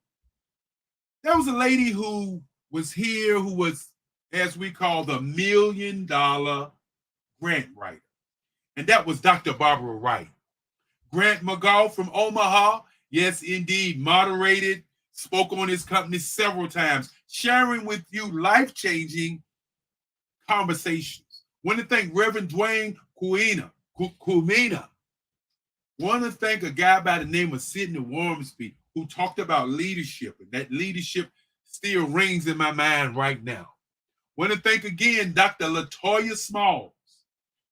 You know, sometimes I would say people's name twice because they've done something magnificent. Dr. Madeline Ann Lewis, thank you again. Virgil Thornton, who talked about leadership this morning. Want to also thank our chairman of the board, but I don't want to forget a young lady by the name of Dr. Erica Muhammad. And Her Royal Highness was here. Duchess Winford Guitar God. Yes, indeed, I probably hatched that name, but I did the best I could, Duchess. And then, of course, Enolia Forte, who brought her here to talk about Africa. Of course, as we get down to the nitty-gritty and saying thank you, I'm sure I'm going to miss somebody. But hold it to my heart, not to my head, because you know what happens with your head. Sometimes you can't remember everything. Want to thank a young lady who just been spectacular, Eartha Watts Hicks. And I want everybody's prayers to go out to Eartha as she get ready to go on another journey that she needs prayer for. Shay Brown, the salesman extraordinaire. Then there was a young man that really did a great job, Javon Martin. And we had a legend here. We had an absolute legend, even though everybody was a legend. Everybody was historical. We had a gentleman here by the name of Jerry Roebuck. I just want to take a moment and talk about Jerry Roebuck. Jerry Roebuck was the man who started Black Expo USA and did 16 cities across the United States of America. A young man, or a man, who allowed me to be a part of his organization after the third event that I did, after they saw the numbers that I was bringing. Had a chance to go to the Jacob Javits Center in New York City and watch his show, which did 100,000 people 4 days in a row with over 1,000 business owners. He took those 1,000 business owners across the nation, LA, San Francisco, New York, Philly, Washington, D.C., Norfolk, Virginia, Miami, all over the country. I want to thank him personally for what he was doing was what I was watching, and he allowed me to learn on the job how to do the Black Business Expo right here in Durham with the tutelage of my main guy, rest his soul, Bill Cherry. Want to thank Merlin Clark for her outstanding participation as she talked about Generation X versus Generation Z. Want to thank Marquise Hicks, as she was just fantastic.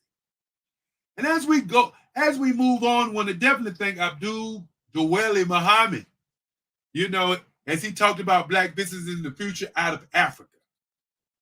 As you've seen the videos, and many of the videos were either made by Lotus Richey, or the main video lady for us was Farron, I'm going to give her a whole name, Lopez, and she did an outstanding job. When we had a guy who dropped in by the name of Kelvin McNamara, who really gave some life-changing statements. And then, of course, the beautiful lady by the name of Ramona Rogers. Great job. And then, of course, a lady by the name of Sunny Waterhouse was here definitely. She did an outstanding job as she was on a panel with Nurse Blue. Spiritual Teak was here all the way from the UK. And who would forget Dr. Tandra Price? Taria Hodge, who talked about AI. And my great friend, I didn't say good, my great friend, Yunisa Kamara, all the way from London, as he continues to put speakers on this platform. And you got to talk about Wade Randolph, who again showed up, and showed out. I want you to think for a minute, what did you get out of this week? If you don't know what you got out of this week, go back. Go back and look at it one more time.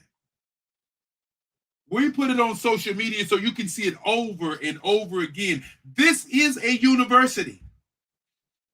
Did you get your tassel? Did you get your diploma? Want to thank Helen Hicks, who was one of our moderators. And the moderators are the ones that really made it go. Tanya Wise, Eartha Watts Hits, you know, Enola Forte, of course, Andrea Adams. You know, they really made it happen. They made it happen. Grant McGall, you know, Marie Bond from the UK. They really made it happen. Want to thank them. But I also want to ask you, as you stumbled onto this showcase, as you may have wondered, what is our why? Our why is to change the epidemic of our kids committing suicide with the mindset that the only thing they can do to be wealthy and happy in America today or all over the world is to be an athlete, singer, dancer, stripper. As my mother say, don't say stripper, son, say exotic dancer. Or to be a criminal. To change their minds for them to see Black people in business. To provide scholarships for these kids to do something with their lives that's going to change the world. Think about it for a moment. All these businesses spoke because they wanted to change the lives of our youth, to stop them from committing suicide, 1 in 1,000. When you think about our kids being number one in something, we want them to be number one in business, in prosperity, and in happiness. And how do you get to happiness? Where many people live in the past, and that's called regret, where they're looking at what I shoulda, coulda, woulda did. And then other people live in anxiety, which means they're thinking about the future, what may happen, what could happen, what might happen. But then there's a few of us who live in the today. And today is happiness when you know your name, when you know you have an opportunity, when you can change somebody's life, when you can do something right now that will help somebody build a better tomorrow.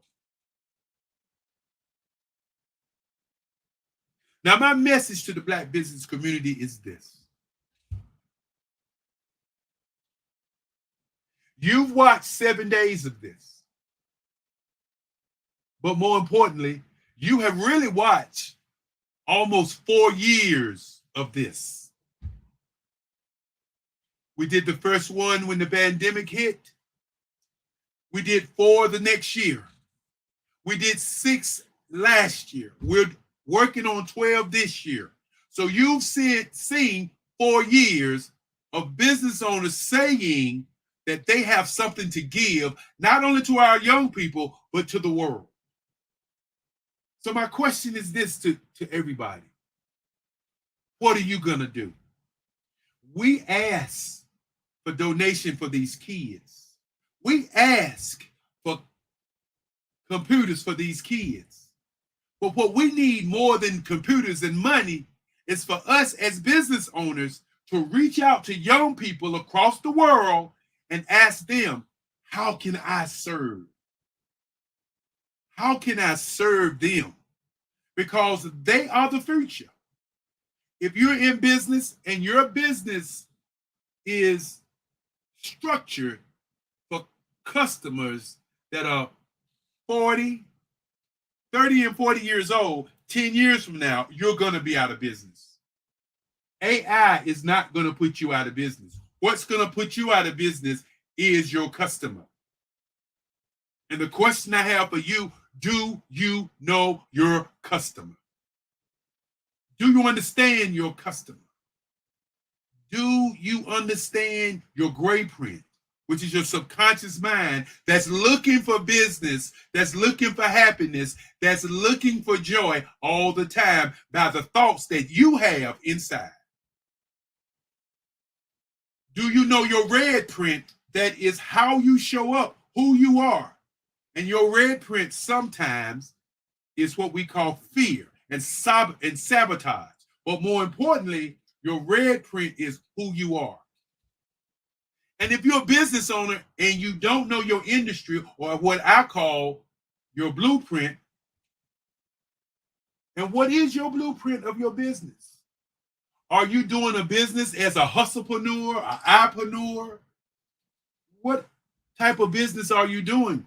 If you don't know your industry, then you don't know your business. That's just the way it is. So what is your blueprint? Who is the 1, 2, or 3 top businesses in the world that's doing what you're doing? Look at their blueprint. Stop saying, I want to do it my way, because the I want to do it my way is what I call a 10-year window of business disaster, of going over and making mistakes that have already been ironed out by the top companies and top companies in the world. If you want to be a billionaire company, study a billionaire company. And then, of course, the green print. After you study the industry, you see your blueprint. How do you make your money from that? What is the green print that earns you money from your blueprint? We've had so many business owners to talk about strategy. Think about that for a moment. And then, of course, as we look at your black print, which is wealth management, retirement, and exit strategy.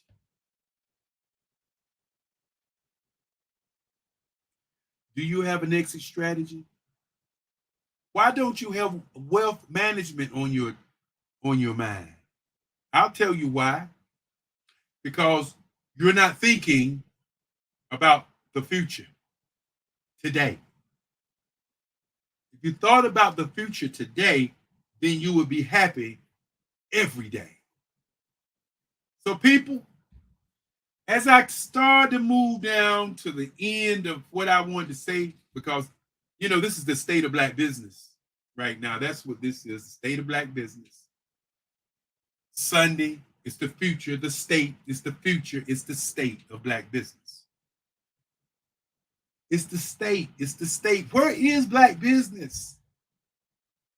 When I say I am black business, from the moment I wake to the moment I sleep, that I am Black business, I want you to be Black business. I want you to think about what you saw all week, and I want you to make a change and think about the young people that you can impact right now. Not tomorrow, right now. Find our young people on the planet and serve. I know many people say, well, I'm not getting nothing out of that. I don't get nothing for serving. I don't get nothing for helping somebody. That's your problem. Because when you serve, you begin to earn history. And what is better to live on a planet where you're born and you have a dash and you die and all your dreams dissipate into the one place where many, many dreams are, and that's the cemetery. We can talk about the money. We can talk about the Black Wall Streets. We can talk about all these things all over the world. But the one thing that we can do as a group, and that is to not only support each other, we can buy from each other. We can support each other. And you've heard the myth that Black people can't work together. But guess what? If you were here all week, you saw Black people working together for 7 days, 8 o'clock in the morning to 8 o'clock at night, sharing their expertise, their ability, their supreme confidence. They share with us everything. They share with us their life. So what are you going to share with us? Now, for people out there who want to speak on the platform, you may give us a call at 919-308-9090, or you can actually go to bbxspeakers1@gmail and apply to have your company showcased. But let's don't sit back and relax and not share with the world the greatness that you are. And with that being said, I'm going to bring the young man back up, and we're going to get out of here. As I'm smiling because I love every moment of this week, as I saw so many great people come before us and talk about business. Go look at that carpet. Hey, Dr. Kelly, amazing shows. Amazing. Well, one of the things that we have is a standard. And sometimes people don't see a standard. Sometimes people let a standard slide and it catches people off guard. Right.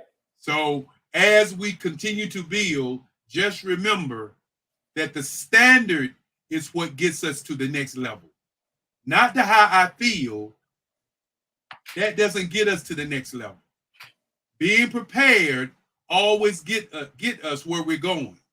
Right. And many times, instead of being prepared, we just let things go. That's not the best way to do business. That's not the best way to do anything.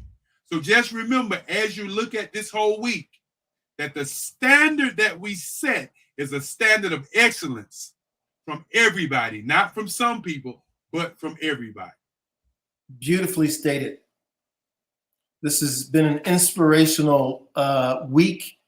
And if you're out there watching and seeing, if you feel like wherever you're located, you get depressed because you don't see enough business people, you don't see enough of this excellence, this is the clearinghouse right here to get inspired, to get quality information from the people that come on, and to launch you into success. These are your mentors. This is your template. This is what you can grow by.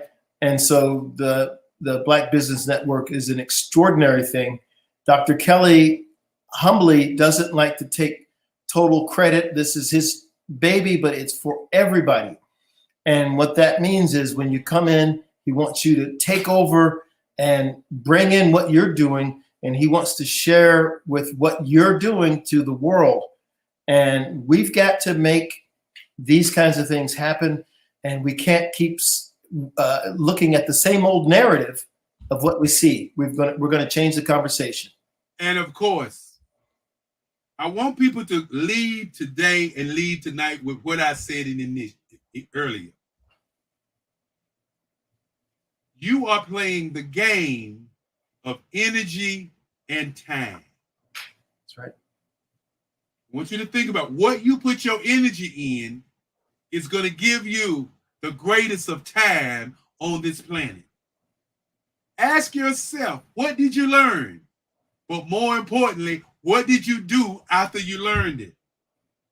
And I can ask the question, where do we go from here?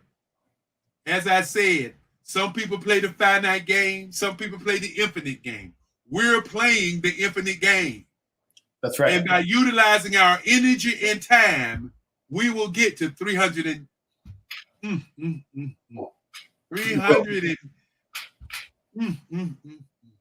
over 300 days of Black businesses talking about Black business across the world. And with that being said, you know, we talked about having a great time. I want to let everybody know that I had a wonderful time. And to each and every one, and to you, Charles, thank you for being the guy that you've been to, you know, sail the ship on in as a captain of the last 5 hours. Thank you again. And as we say, genius is coming. I'll see you on the other side. I'll see you on the other side. You are in the right place at the right time. The Black Business Network opens again for its Black Business Olympics, a 24/7 broadcast on business, strategies, global branding, social media marketing, finance, advertisement, and much, much more. Featuring the top, most powerful entrepreneurs and speakers and thought leaders from all around the world as they gather together for this phenomenal event. Join the Black Business Network streaming live into the metaverse, STEM City, USA, Black Multiverse, Pod TV, Roku, Hulu, iHeartRadio, Apple TV, YouTube, TikTok, Instagram, Google Podcasts, Facebook, LinkedIn, IBM TV, Spotify, and Twitch. Tune in today and be a part of this amazing movement. The Black Business Olympics welcomes you.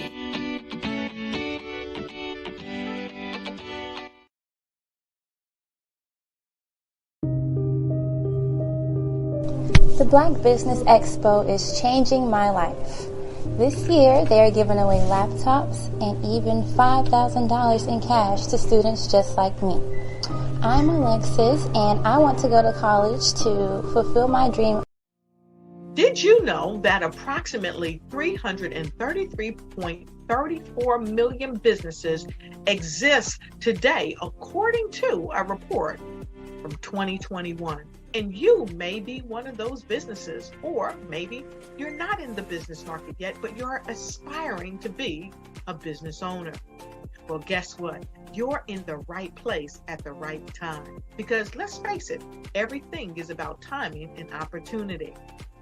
Hi, my name is Dr. Lotus Richey, and I'm the CEO and founder of the Lotus Richey Coaching and Consulting LLC, along with the Lotus Richey Ignite Show.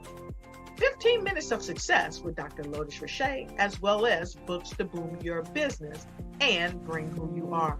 And today, I want to bring this amazing message to you about the Black Business Network and the Black Business Olympics.